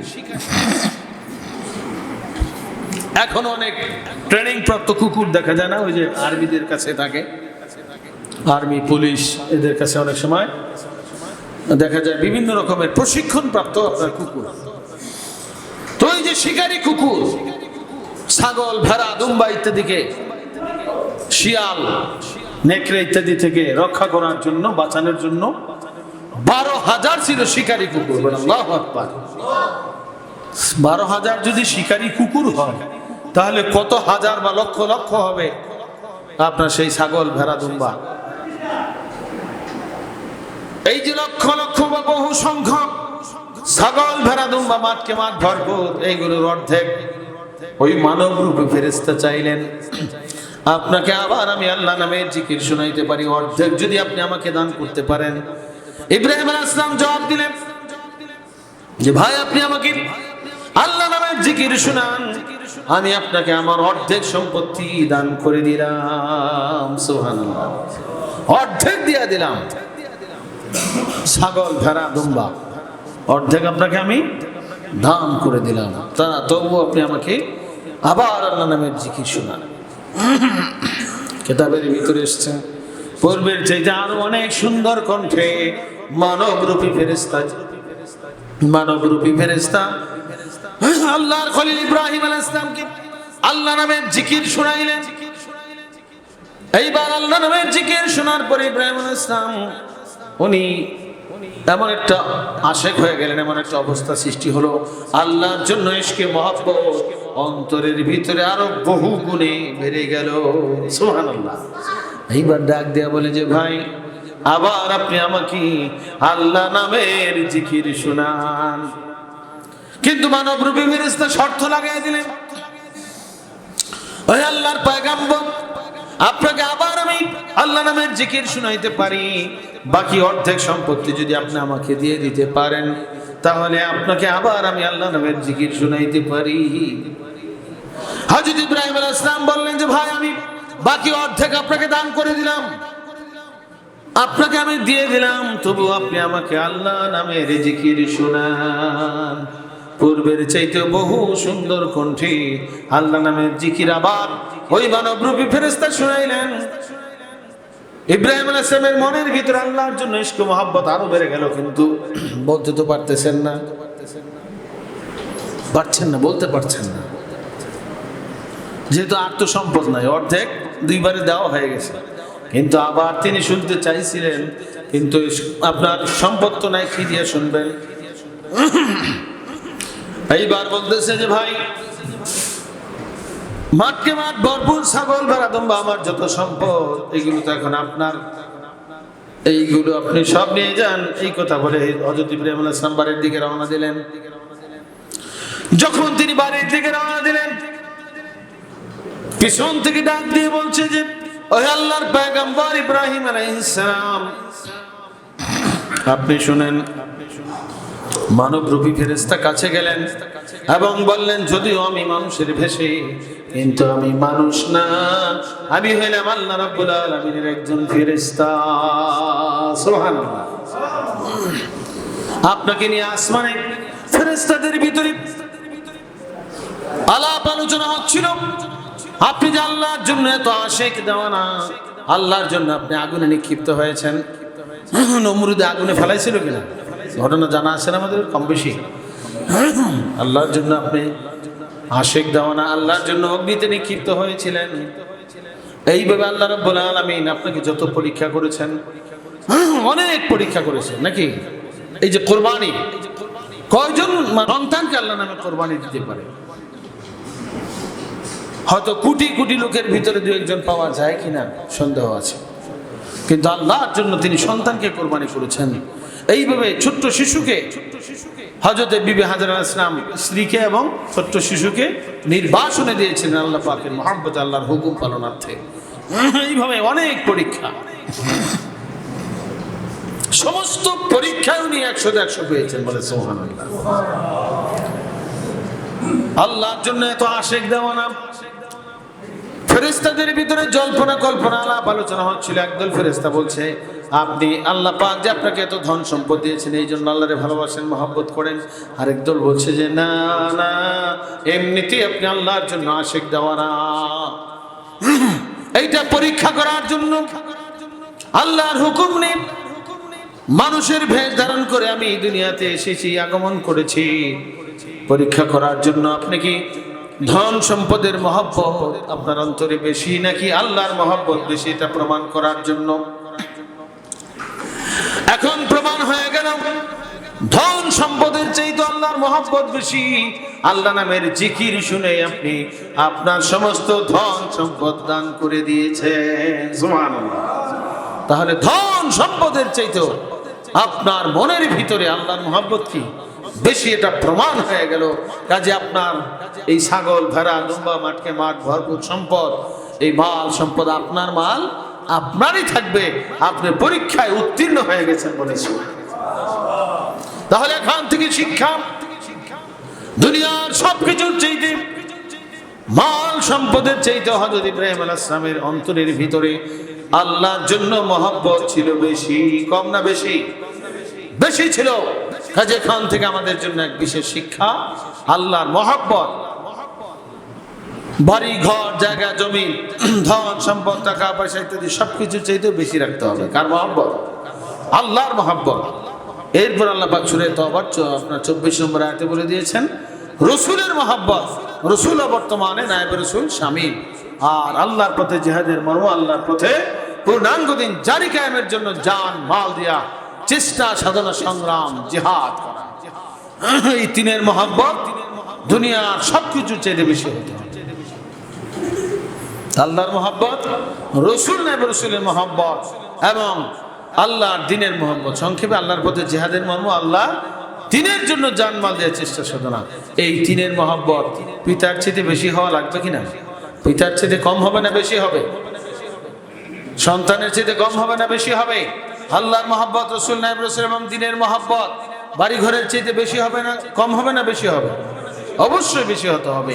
এই জন্য ব্যবসা বাণিজ্য, বাড়ি ঘর জায়গা জমি ইত্যাদি সব কিছুর কথা উল্লেখ করে আল্লাহ পাক বলছেন আল্লাহর মহব্বত, রসুল নায়েব রসুলের মহব্বত এবং আল্লাহর পথে জিহাদের মর্ম, আল্লাহর পথে পূর্ণাঙ্গ দিন জারি কায়েমের মহব্বত এই দুনিয়ার সবকিছু চাইতে বেশি হতে হবে। যদি হয়ে যায় তিনের মহব্বত কম, এই দুনিয়ার ধন সম্পদ বাড়ি ঘর ইত্যাদির মহব্বত বেশি, তাহলে আল্লাহ পাক তিনটা ধমক দিয়েছেন। কয়টা ধমক? ফাসিক বলেছেন, দোজখের ধমক দিয়েছেন, এই অবস্থায় মারা গেলে ভাগ্যে হেদায়েত নসিব হবে না বলেছেন। বলেন নাউযুবিল্লাহ। কাজী ভাইরা আমার, বন্ধুরা আমার, আল্লাহর মহব্বত, রসুল নায়েব রসুলের মহব্বত এবং আল্লাহর পথে পূর্ণাঙ্গ দিন জারি কায়েমের জন্য মহব্বত প্রমাণ করার জন্য আমরা যেন আমাদের সময়কে এবং আমাদের সম্পদকে অর্থাৎ সময় এবং মাল দিয়া যেন এটা আমরা প্রমাণ করার চেষ্টা করি। অর্থাৎ কিতাবের ভিতরে সে যে বাস্তবেও দেখা যায়, যেই জিনিসের জন্য মহব্বত যার অন্তরে বেশি, সেই জিনিসের জন্য সময় মানুষ ব্যয় করে বেশি, সেই জিনিসের জন্য মানুষ টাকা পয়সা অর্থ সম্পদ বেশি ব্যয় করে। কথা ঠিক কিনা? যার জন্য বেশি মহব্বত তার জন্য সময় ব্যয় করে বেশি, আপনার টাকা পয়সাও কি বেশি ব্যয় করে। তাহলে আপনার আমার ধর্মের জন্য মহব্বত, আল্লাহর জন্য মহব্বত, আল্লাহ রসুল নায়েব রসুলের জন্য মহব্বত অন্তরে আপনার আমার বেশি আছে কিনা এটা প্রমাণ হবে আপনি আমি যখন সময় ব্যয় করতে পারবো এই কাজের জন্য, এবং আমাদের আপনার আমার ধন সম্পদ এগুলো আপনার বেশি ব্যয় করতে পারবো, তখনই প্রমাণ হবে আল্লাহর মহব্বত আপনার আমার অন্তরে বেশি। কাজেই ভাইয়ের আমার, বন্ধুরা আমার, আমরা সত্যিকার দিন পেয়েছি, পরিপূর্ণ দিন পেয়েছি। আমরা বেজার না খুশি? জোরে বলতে হবে, বেজার না খুশি? আলহামদুলিল্লাহ। আল্লাহ পাকের দিন, আকায়েদ, তাসাউফ, ফিকহ, এরপরে 4 ভাগ আমলি মাসলা, ইবাদাত, মুআমালাত, মুহলিকাত, মুনজিয়াত, প্রত্যেক ভাগে 10 করে 4 কত 40। এখানে একটা মানচিত্র দেওয়া আছে না? আল্লাহর পূর্ণাঙ্গ দিন ইসলাম, নাকি পূর্ণাঙ্গ দিন ইসলামের সুন্দর মানচিত্র দেওয়া আছে। এই দিনের শিক্ষার জন্য, আমলের জন্য, দিন জারি কায়েমের জন্য আমরা সময় এবং অর্থ বেশি ব্যয় করার চেষ্টা করব। সবাই রাজি আছি তো ইনশাল্লাহ? কারা কারা রাজি আছে হাত তুলে দেখায়। আল্লাহ তৌফিক দান করুন বলে আমিন। আরেকটা বিষয় হচ্ছে, সামনে আসতেছে কোরবানি। এই কোরবানির এই বিজ্ঞাপন দিলে ভালো হয়। 2 ভাগ করে দাও, এদিকে ওই মুরব্বীদেরকে দিলে হবে। এই 1 পিস একটা দাও। আপনার এই কোরবানি উপলক্ষে বিজ্ঞাপনের যে বিসমিল্লাহ বাংলাতে লেখা, যেটা আরবি না, বাংলা যেটা লেখা 2 নম্বর পৃষ্ঠাটা হচ্ছে 2 নম্বর পৃষ্ঠা। এখানে লেখা আছে মর্মকথা, জাকাত, ফিতরা, কোরবানি, চামড়া বিক্রি মূল্য গম সম্পর্কে বিশেষ জরুরি আহ্বান। আসসালামু আলাইকুম ওয়া রাহমাতুল্লাহ। মুসলিম ভাই সব বিশেষ সংবাদ, এই যে পূর্ণাঙ্গ দিনের বিশ্ববিধান কেন্দ্র মির্জাপুর তাসাউফ মাদ্রাসা ইহপরকাল উন্নয়ন বিদ্যালয়খানা প্রচলিত সরকারি মাদ্রাসা নহে, কাজেই রাষ্ট্রীয় সরকারের পক্ষ থেকে কোনো বেতন ভাতা ইত্যাদি কিছুই উক্ত মাদ্রাসা শিক্ষক, কর্মী ও খাদেমুল ইসলামগণ পান না। তাহারা আর্থিক মহাসংকটের মধ্য দিয়ে একমাত্র ধর্মের খাতিরে বা খাদেমুল ইসলাম হিসেবে, ধর্মের খাতিরে কর্মী বা খাদেমুল ইসলাম হিসেবে দ্বীনি খিদমতে নিয়োজিত আছেন। কাজেই তাদের সাহায্যে আপনাদের যাকাত, ফিতরা, কুরবানি, চামড়া বিক্রি মূল্য গম থেকে অন্তত অর্ধাংশ নায়েবে রাসূলের দায়িত্বে প্রদান করে মহান সওয়াব অর্জন করবেন বলে একান্তভাবে আশা করি। এখানে মির্জাপুর ইলমে তাসাউফ বিশ্ববিদ্যান কেন্দ্রের শিক্ষক, কর্মী, খাদেমুল ইসলামগণের কথা উল্লেখ করা হয়েছে। তারা দ্বীনের খিদমতে আপনার খাদেমুল ইসলাম হিসেবে নিয়োজিত আছেন। আর্থিক মহাসংকটের মধ্য দিয়েই আপনার এই দ্বীনি খিদমতে তারা আছেন। তাদের আপনার যেহেতু বেসরকারি মাদ্রাসা, এটা সরকারি মাদ্রাসা না, দরবার ভিত্তিক মাদ্রাসা, কাজেই তাদের সাহায্যের জন্য যাকাত, ফিতরা, কোরবানি, চামড়া বিক্রি মূল্য থেকে অর্ধাংশ বলা হয়েছে। অর্ধেক বলা হয়েছে হাদির দায়িত্বে প্রদান করার জন্য, আর বাকি অর্ধেক নিজেদের আত্মীয় স্বজনের মধ্যে গরিব থাকে না, তাদেরকে প্রদান করবে। তো রাসূল পাকের সময় দেখা আপনার হাদিস এখানে ঘটনা উল্লেখ করা হয়েছে এবং বর্ণনাটা দেওয়া হয়েছে যে রাসূলের সময় ঘরে 400 সাহাবা ছিলেন, আসহাবে সুফফা। ওনাদের কাজই ছিল আল্লাহ রাসূল সাল্লাল্লাহু আলাইহি ওয়াসাল্লাম ওনাদেরকে জিহাদে পাঠাইতেন। যখন দিনের যে কাজ আছে সেই কাজে আপনার প্রেরণ করতেন। ওনাদের ভিতরে অধিকাংশই ছিল গরিব। ওনাদের আপনার খাবার দাবার, ওনাদের খরচ, যুদ্ধের সরঞ্জাম সহ সবকিছুর ব্যবস্থা হতো ধনী সাহাবাদের দান এবং যাকাত, ফিতরা ইত্যাদির মাধ্যমে। তো আপনার আল্লাহ রাসূল সাল্লাল্লাহু আলাইহি ওয়াসাল্লামের কাছে পুরাটাই জমা হতো। যাকাত, ফিতরা, কোরবানি, চামড়া বিক্রি মূল্য, এগুলো পুরাটাই জমা হতো। যেহেতু আমাদের পূর্ণাঙ্গদিন শিক্ষার্থীরা বিভিন্ন জায়গায় আছে এবং ওনাদের আত্মীয় স্বজনের মধ্যে গরিব থাকে নাকি, এই জন্য নায়েবে রাসূল সহজ করে দিয়েছেন। অর্ধেক, কতটুকু বলছেন? অর্ধেক নায়েবে রাসূলের দায়িত্বে খাদেমুল ইসলামগণের সাহায্যের জন্য আপনার প্রদান করা। তাহলে এখানে সাহাবায়ে কিরাম, বিশেষ করে আল্লাহ রাসূল সাল্লাল্লাহু আলাইহি ওয়াসাল্লাম, উনি এই যে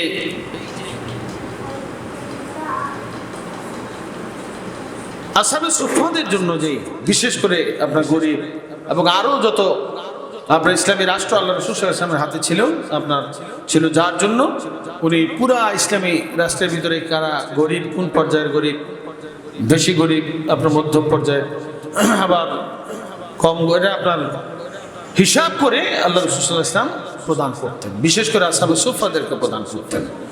তো আজ থেকে 1400 বছর আগে আপনার আল্লাহ রাসূলের দরবারে 400 সাহাবা ছিলেন, আসহাবে সুফফা। কত 400। 24 ঘন্টার জন্য প্রায় মোতায়েন থাকতেন আল্লাহ রাসূলের দরবারে। অনেক সময় 700 হয়ে যেত, আবার কোনো সময় কমও থাকতো। গড়ে 400 সাহাবা। তো 1400 বছর পরে নায়েবে রাসূলের দরবারে 400 না আরো বেশি রাখা দরকার, আরো বেশি খাদেমুল ইসলাম থাকা প্রয়োজন। তো আপনার এই চিন্তা ভাবনা নায়েবে রাসূলের আছে, যদি সবাই সহযোগিতা করে, যাকাত, ফিতরা, কোরবানি, চামড়া বিক্রি মূল্যর অর্ধাংশ হাদির দায়িত্বে প্রদান করলে আর বহু খাদেমুল ইসলাম রাখা কি হবে, সহজ হয়ে যাবে। এই জন্য আপনার অর্ধাংশ, সামনে যে কোরবানি আসতেছে, কোরবানির চামড়া বিক্রি মূল্য থেকে অর্ধাংশ, আর জাকাতটা তো অনেক সময় অনেকে দিয়ে ফেলেন রমজান মাসে, যারা দেন নাই তারা জাকাতের অংশ থেকে অর্ধাংশ খাদেমুল ইসলামগণের দায়িত্বে প্রদান করার চেষ্টা করবেন। আর বলা হয়েছে যারা ধনী না, অনেক শিক্ষার্থী আছে গরিব, তারা তাদের আত্মীয় স্বজনদের ভিতরে যারা ধনী আছে, যাকাত দাতা, কোরবানি দাতা, তাদেরকে বুঝাইয়া আপনার অন্তত অর্ধাংশ হাদির দায়িত্বে প্রদান করবেন খাদেমুল ইসলামগণের সাহায্যের জন্য। এর মাধ্যমে একটা সুন্নাত জিন্দা করার সওয়াব হয়ে যাবে। বলে সুবহানাল্লাহ। সুন্নাতটা কি হয়ে যাবে? জিন্দা হয়ে যাবে। আল্লাহ রাসূল সাল্লাল্লাহু আলাইহি ওয়াসাল্লামের দরবারে যে আমিলিনের মাধ্যমে আদায়, আপনার উসুলকারী, আপনার আমিলিন মালি বন্দেগী উসুলকারী ছিলেন। এই ব্যাপারে যে সূরা তওবা 60 নম্বর আয়াতের ভিতরে আল্লাহ পাক বলছেন যে 8 দলের কথা বলা আছে, এর ভিতরে আমিলিন কথা উল্লেখ আছে। তো আপনার এই বিষয়টাকে যুগের হাদি নায়েবে রাসূল আপনার বাস্তবায়ন করার জন্য চেষ্টা করতেছেন, সকলের সহযোগিতা এবং সবাই আপনার সর্বাত্মক চেষ্টা করলে একটা সুন্নত জিন্দা হয়ে যাবে ইনশাআল্লাহ। তো এই ব্যাপারে সবাই চেষ্টা করবেন নাকি। আল্লাহ রাব্বুল আলামিন সকলকে তৌফিক এনায়েত করুন, সকলে বলি আমিন। আর দিন জারি কায়েমের জন্য রোজগার ফান্ডের কথা কোরআন শরীফে এসেছে, মুসজি ফান্ডের কথা এসেছে। ধনী গরিব বা বিশেষ করে গরিব যারা তারাও মুষ্টি ফান্ড রাখতে পারে। আর যারা রোজগার করতেছে রোজগার থেকে একটা অংশ, সারাদিনে আপনি মনে করেন যে 500 টাকা রোজগার করেছেন, এর থেকে যদি 5 টাকা রেখে দেন, উদাহরণ হিসেবে বলছে 5 টাকা রাখলেন বা 10 টাকা আপনার ধর্মের জন্য রেখে দিলেন, 490 টাকা আপনার সংসারে খরচ করেন, সংসারে অভাব পড়বে? বুঝতে পারছেন বিষয়টা? এই যে 10টা টাকা ধর্মের জন্য রাখলেন, এটা কিন্তু আপনার আমার অ্যাকাউন্টে, আখিরাতের অ্যাকাউন্টে আল্লাহ পাকের আপনার আমার অ্যাকাউন্টে আখিরাতে আল্লাহর ব্যাংকে জমা হয়ে যাচ্ছে। এবং এই রোজগার ফান্ড রাখার কারণে আপনি কোরআন শরীফের উপরে আমল হয়ে যাচ্ছে। আর মুষ্টি ফান্ড দৈনিক পাক করার সময় মুষ্টির উপরে আমল করলে রাত্রি দিনের দান সহজ হয়ে যায়। আপনার বন্দেগী নামক কিতাবের ভিতরে বিষয়গুলো বিস্তারিত লেখা আছে। পাক করার সময় মহিলাদেরকে যদি বলে দেন এক মুষ্টি চাল রেখে দিবে, দিনের পাক করার সময় দিনের খানা থেকে, রাতের পাক করার সময় রাতের খানা থেকে 1 মুঠ চাল রেখে দিলে কি ভাতে টান পড়বে? মনে করেন 100-200 পাক করা হয়, এর থেকে 1 মুঠ রেখে দিলে কি ভাতে অভাব পড়বে? দেখা যায় যারা রাখে বলছে যারা বরকত হয়। এই মুষ্টি ফান্ডের উপরে আমলের মাধ্যমে রাত্রে দিনে গোপনে প্রকাশ্যে 4 বেলা দানের সব আমল নামা লিপিবদ্ধ হয়ে যায় বলে সুবহানাল্লাহ। এইভাবে আপনার মালি বন্দেগীর কথাও কিতাবে আসছে। যেভাবে নামাজ পড়া ফরজ, রোজা রাখা ফরজ, মালের দ্বারা মালি বন্দেগী কি গুরুত্বপূর্ণ একটা ফরজ। সামনে কোরবানি আসতেছে, কোরবানির জন্য মালি বন্দেগী লাগে না? মাল ছাড়া কি কোরবানি করা যাবে? তো যাদের মাল আছে, যারা মালিকের নেশাব, আপনার কোরবানির দিন, কোরবানির বিশেষ করে 10 জিলহজের 10 তারিখ থেকে 12 তারিখ পর্যন্ত, এর ভিতরে 10, 11, 12 3 দিন না, এই 3 দিনের মধ্যে যদি কেউ মালিকের নেশাব অর্থাৎ 7.5 ভরি স্বর্ণ বা 52.5 তোলা রূপার সমপরিমাণ মূল্য যদি অতিরিক্ত থাকে, তাহলে কোরবানি করা তার উপরে কি ওয়াজিব। এই বিষয়ে বিস্তারিত আরো আপনার আমাদের ফিকহ শিক্ষা কিতাবের ভিতরে আরো ভেস্তি যাওয়া সহ অন্যান্য ফিকহ কিতাবে সুন্দরভাবে লেখা আছে। এই যে কোরবানি করতে মাল খরচ করতে হয়, কোরবানিও কি একটা মালি বন্দেগী। এখন যদি মালি বন্দেগীর কথা শুনলেই আপনার মন খারাপ হয়ে যায়, তাহলে এই যে কোরবানি, তারা কোরবানি করতে পারবে? তো এইভাবে দেখা যায় হজ করতে যায়, হজ করতে মাল লাগে না? দেহ লাগে, মাল লাগে, লাগে কিনা? তো এইভাবে হজ করা, কোরবানি করা, এগুলো মালি বন্দেগী। আবার আল্লাহর পূর্ণাঙ্গ দিন জারি কায়েমের জন্য হাদিকে রোজগার ফান্ড, মুষ্টি ফান্ড, ফসল ফান্ড এগুলো দিয়ে সাহায্য করা, এটাও কি মালি বন্দেগী। এবং মালি বন্দেগীর বিষয়টা এত বিস্তারিত ভাবে আল্লাহ রাব্বুল আলামিন কোরআন শরীফে বর্ণনা করেছেন, এবং এর মাধ্যমে আল্লাহ রাব্বুল আলামিন জাহান্নাম থেকে মুক্তির ঘোষণা প্রদান করেছেন, যেটা অন্যান্য বন্দেগীর মাধ্যমে আপনার এত সহজ নয়। অন্যান্য ইবাদত বন্দেগী আমরা নামাজ পড়ি, রোজা রাখি, হজ করি, যাকাত দেই, বা আরো যত বন্দেগী আছে, এইগুলোর মাধ্যমে যে জান্নাতে যাওয়া বা দুজক থেকে মুক্তি পাওয়া আপনার যত সহজ, কিন্তু এর চেয়ে বেশি সহজ হয়ে যাবে যে আপনার মালি বন্দেগীর মাধ্যমে। এবং এটা আল্লাহ পাক গ্যারান্টি সহকারে বলে দিয়েছে। অনেক জায়গায় আল্লাহ পাক বলছেন, যদি তোমরা জান মাল দিয়ে আল্লাহর পথে জানে মালে চেষ্টা সাধনা করো, জিহাদ করো, যালিকুম খায়রুল লাকুম ইন কুনতুম তা'লামুন, তাহলে এটা তোমাদের জন্য মঙ্গল, এর ভিতরে আছে তোমাদের জন্য কল্যাণ। সুবহানাল্লাহ। এরপরে পর্যায়ক্রমে আসছে ইয়াগফির লাকুম যুনুবাকুম, আল্লাহ পাক তোমাদের গুনাহ খাতা maaf করে দিবেন। ওয়া ইউদখিলকুম জান্নাতিন তাজরি মিন তাহতিহাল আনহার, এমন জান্নাতে প্রবেশ করাবেন যেই জান্নাতের তলদেশ দিয়ে তোমাদের জন্য নহর জারি আছে। বলেন সুবহানাল্লাহ। এইভাবে অনেক জায়গায় আল্লাহ রাব্বুল আলামিন মালি বন্দেগীর বিষয়গুলো সুন্দরভাবে তুলে ধরেছেন। কাজে আমরা সর্বাত্মক চেষ্টা করব, যেভাবে নামাজ পড়া ফরজ, রোজা রাখা ফরজ, দেহের বন্দেগী, জিসমানি বন্দেগী ফরজ, মালের দ্বারা মালি বন্দেগী কি গুরুত্বপূর্ণ ফরজ। যাদের নিজের ফ্যামিলিটাকে, বিশেষ করে যারা গ্রাম এলাকায় থাকেন, পর্দাপোশিদার একটা বাউন্ডারি করতে হয়। এইভাবে আপনার ইসলামী কায়দা বাড়িঘর, শহরে যারা থাকেন ইসলামী কায়দা বাড়িঘর তৈরি করা, এটাও গুরুত্বপূর্ণ ফরজ। যাদের তৌফিক আছে, ক্ষমতা আছে, নিজের স্ত্রী কন্যা যেন সরাই পর্দার ভিতরে থাকতে পারে। এই যে পর্দা প্রসিদ্ধ অনুযায়ী একটা ইসলামিক কায়দায় বাড়ি তৈরি করা, এই জন্য মাল খরচ করা, এটাও কি গুরুত্বপূর্ণ খরচ। খোরাক, পোশাক, স্ত্রীর মহারণার টাকা, এগুলো মালিবন্দিগির ভিতরে আছে কিনা? এটা হচ্ছে সংসার রক্ষার জন্য মালিবন্দিগি। এবং হাদিসের ভিতরে এসছে তুমি সংসার থেকে 1 নম্বরে মালিবন্দিগি শুরু করে বলে সুবহানাল্লাহ। এরপরে ধনী লোকেরা যাকাত, ফিতরা, কুরবানি, চামড়া বিক্রির মাধ্যমে আপনার মালিবন্দি করবে। আর ধনী গরিব সবাই মিলে ধর্ম রক্ষা জারি কায়েমের জন্য মাল খরচ করতে হবে। তো ধর্ম রক্ষার জন্য এখানে 3টা বিভাগ আছে, একটা প্রচার বিভাগ, একটা তাসাউফ বিভাগ, আর একটা কি ফিকহ বিভাগ। এই 3টা বিভাগে মাল খরচ করার জন্য 5টা ফান্ডের কথা কোরআন শরীফে এসেছে। রোজগার ফান্ড, মুস্তি ফান্ড, ফসল ফান্ড, ওয়াকফ ফান্ড, জিহাদ ফান্ড। যেই ফান্ডের উপযুক্ত সেই ফান্ডের উপর আমল করবে। আল্লাহ রাব্বুল আলামিন আমাদের সকলকে রুহানি, জিসমানি এবং মালি বন্দেগী যথাযথভাবে আদায় করার তৌফিক দান করুন, সকলে বলে আমিন। তো মুআজ্জাজ হাজিরিন, আজকের মাহফিলের আলোচনার বিষয়বস্তু পরকালের হাল অবস্থা, বিশেষ করে মৃত্যুর অবস্থা আলোচনা করা হয়েছে। মৃত্যুর সময় ডাক আসে আত্মার উপরে। মৃত্যুর সময় ডাক আসে কিসের উপরে? আত্মার উপরে। আব্দুর রহমান, আব্দুর রহিম, আব্দুল করিম, আব্দুল সাত্তার, এইভাবে আজরাইল ইসলাম ডাক দেন না, বরং তিনি ডাক দেন কি, ইয়া আইয়াতুন নাফসুত তাইয়্যিবাতু উখরুজি ইলা মাগফিরাতিন মিনাল্লাহি ওয়া রিদওয়ান।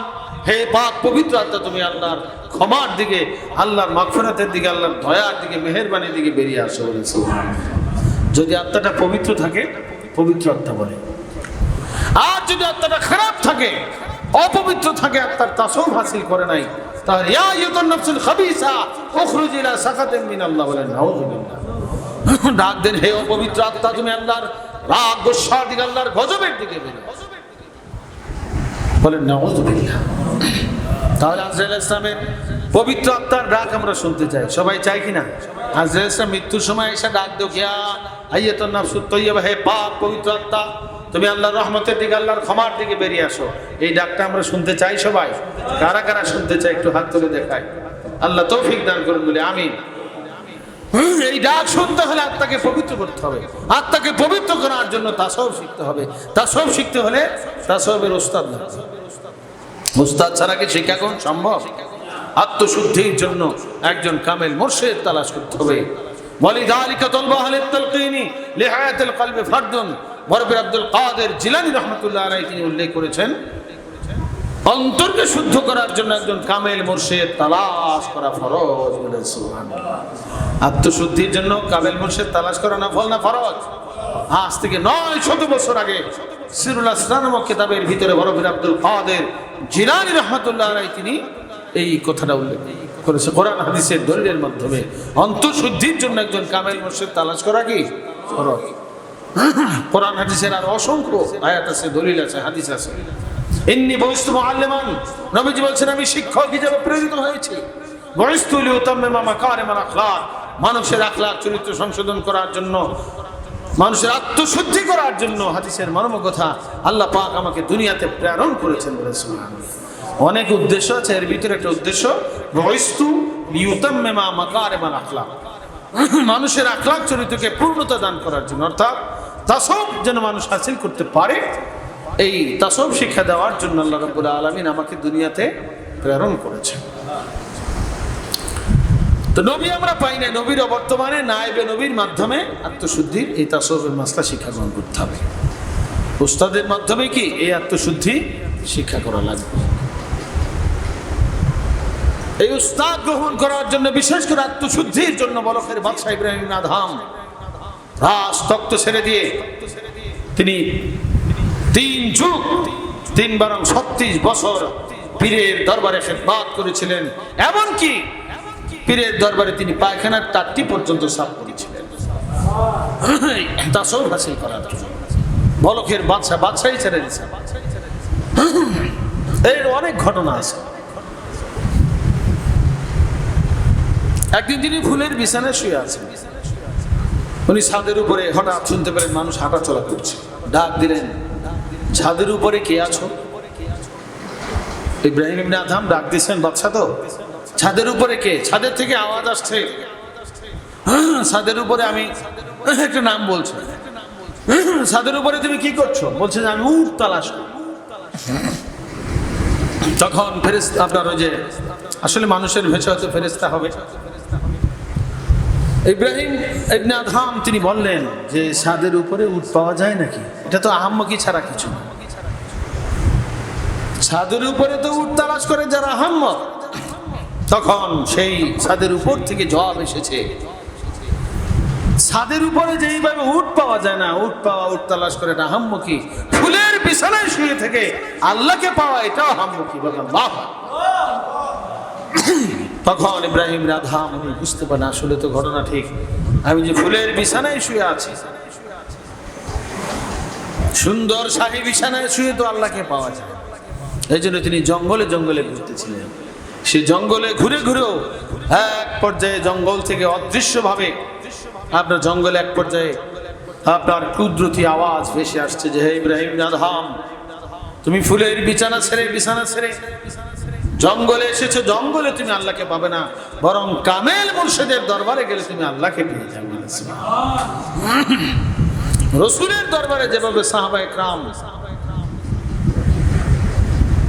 আত্মনিয়োগ করেছিলেন, সর্বশক্তি নিয়ে রসুলের নির্দেশ পালন করার জন্য সর্বাত্মক চেষ্টা করেছেন, এইভাবে রসুলের বর্তমানে খাঁটি ওয়ারিসে আম্বিয়া যারা, খাঁটি পীর মুর্শিদ যারা হক্কানি নায়েব রসুলের দরবারে আপনার গমন করলে পরে এই আত্মশুদ্ধির মাসলা শিক্ষা গ্রহণ করে আল্লাহর আলোক হওয়া যায় এবং আল্লাহ পাকের দিদার তাদের ভাগ্যে নসিব হয়। বলেন সুবহানাল্লাহ।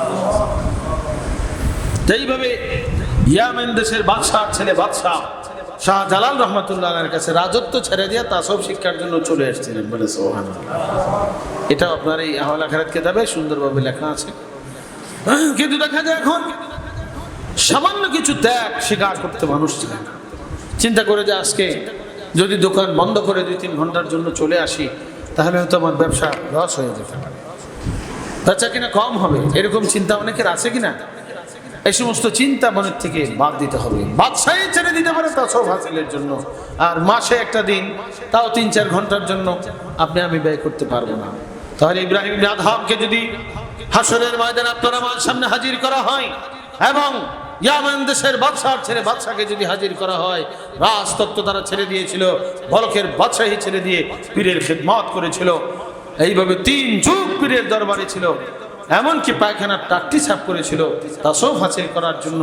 আর তুমি মাসে একটু সময় তুমি ব্যয় করতে পারলে না, বা হাদির দরবারে তুমি বছরে 3 দিন 6 দিনের হাদির কোর্স আছে তাসawwুফ শিক্ষার জন্য, এই বছরে 3 দিন 6টা দিনের জন্য তুমি জীবনকে ওয়াকফ মনে করে থাকতে পারলে না, তাহলে কিয়ামতের মাঠে আপনার আমার জবাব দেওয়ার কিছু থাকবে? কাজী ভাইয়ের আমার, বন্ধুরা আমার, আখিরাতের হাদি পীর মুর্শিদ নায়েব রাসূল গ্রহণ করে আমরা আত্মশুদ্ধি শিক্ষা শিখব, আমল করব, নিজের আত্মাকে পবিত্র করব, যেন মৃত্যুর সময় আজরাইল আমিন যেন আপনার আমাকে পাক পবিত্র আত্মা বলে ডাক দেয়, সেই চেষ্টা আমরা করব। আল্লাহ তৌফিক দান করুন সকলে বলে আমিন। আর কোরবানির লম্বা ইতিহাসের মাধ্যমে বিশেষ শিক্ষা, মহব্বতের শিক্ষা। মহব্বত কি ফিকার মাসলা না তাসawwুফের মাসলা? তাসawwুফের মাসলা এখানে শিক্ষা। দেখা যায় কোরবানির ইতিহাসের মাধ্যমে আমাদের সবাই এই শিক্ষা নিতে হবে। অল্প সময়ের ভিতরে দোয়া হবে, কাজে সবাই বসেন, অল্প সময়ের ভিতরে দোয়া হবে। জামানার হাদি নায়েব রাসূল মোবাইলে তো অবায়াত করাবেন। তো কোরবানি ইতিহাসের মাধ্যমে এক বিশেষ শিক্ষা, মহব্বতের শিক্ষা। মহব্বত এটা ফিকার মাসলা না তাসawwুফ?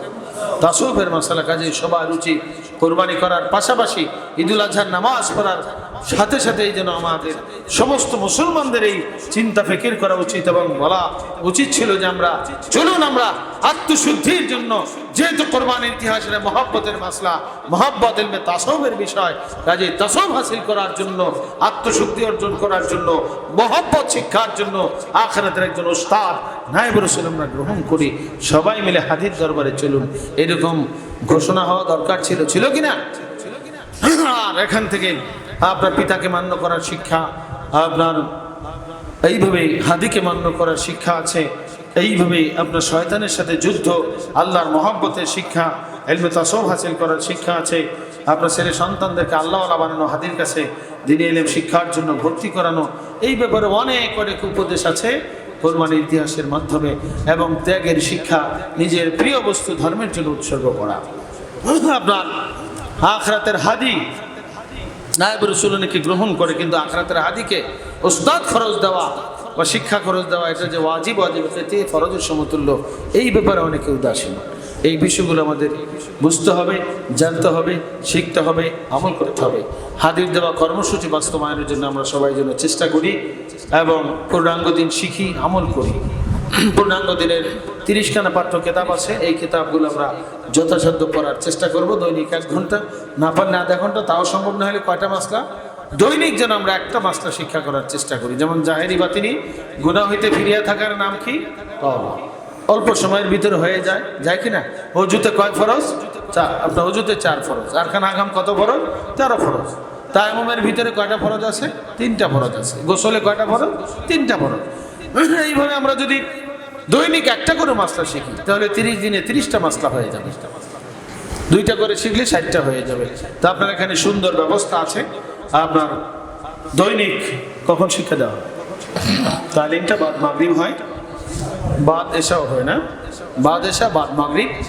তারপরে সাপ্তাহিক আপনার শুক্রবারে, প্রতি শুক্রবারই আছে। মাসে ইংরেজি মাসের প্রথম শুক্রবার এখানে জামানার হাদি নায়েব রাসূল আগমন করেন।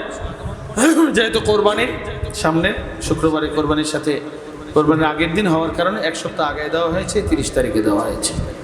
এইভাবে মাসে একদিন ইংরেজি মাসের প্রথম শুক্রবার, প্রথম বৃহস্পতিবার হচ্ছে আপনার যাত্রাবাড়িতে, আর এরপরে শুক্রবারটা হচ্ছে কি এই আপনাদের এই কেন্দ্রে। এইভাবে মাসে একদিন 1 ঘন্টা, 2 ঘন্টা, 3 ঘন্টার জন্য আমি যদি সময় ব্যয় করি, আল্লাহ পাকের দরবারে আমি হয়ে যাব তালেবুল ইলম বলে। আর যুগের হাদি নায়েব রাসূলকে আপনার প্রিয় বস্তু উৎসর্গ করার মাধ্যমে, একটা কোরবানির ইতিহাসের মাধ্যমে শিক্ষা, আপনার রুহানি জিসমানের মতো মালের দ্বারা কি মালিবন্দি করার জন্য আমাদের চেষ্টা করতে হবে। ফান্ডের উপরে আমল করার চেষ্টা করা, রোজগার ফান্ড, মুষ্টি ফান্ড ইত্যাদির উপরে আমল করে যেন আমরা যথাসাধ্য মালিবন্দি করার চেষ্টা করতে পারি। আল্লাহ রাব্বুল আলামিন আমাদের সকলকে সেই তৌফিক দান করুন। সকলে বলে আমিন। সর্বোপরি আল্লাহ পাক আজকের আলোচনার উপরে আমাদের সবাইকে কিতাবী বিধান মতো শিক্ষা করার, আমল করার, জারি কায়েমের জন্য জান মাল দিয়ে সাহাবায়ে کرام করে তরিকায় চেষ্টা, সাধনা, সাহায্য, সহায়তা করার তৌফিক দান করুন। সকলে বলে আমিন। ওয়া মা তৌফিক ইল্লা বিল্লাহ। আসসালামু আলাইকুম ওয়া রাহমাতুল্লাহ।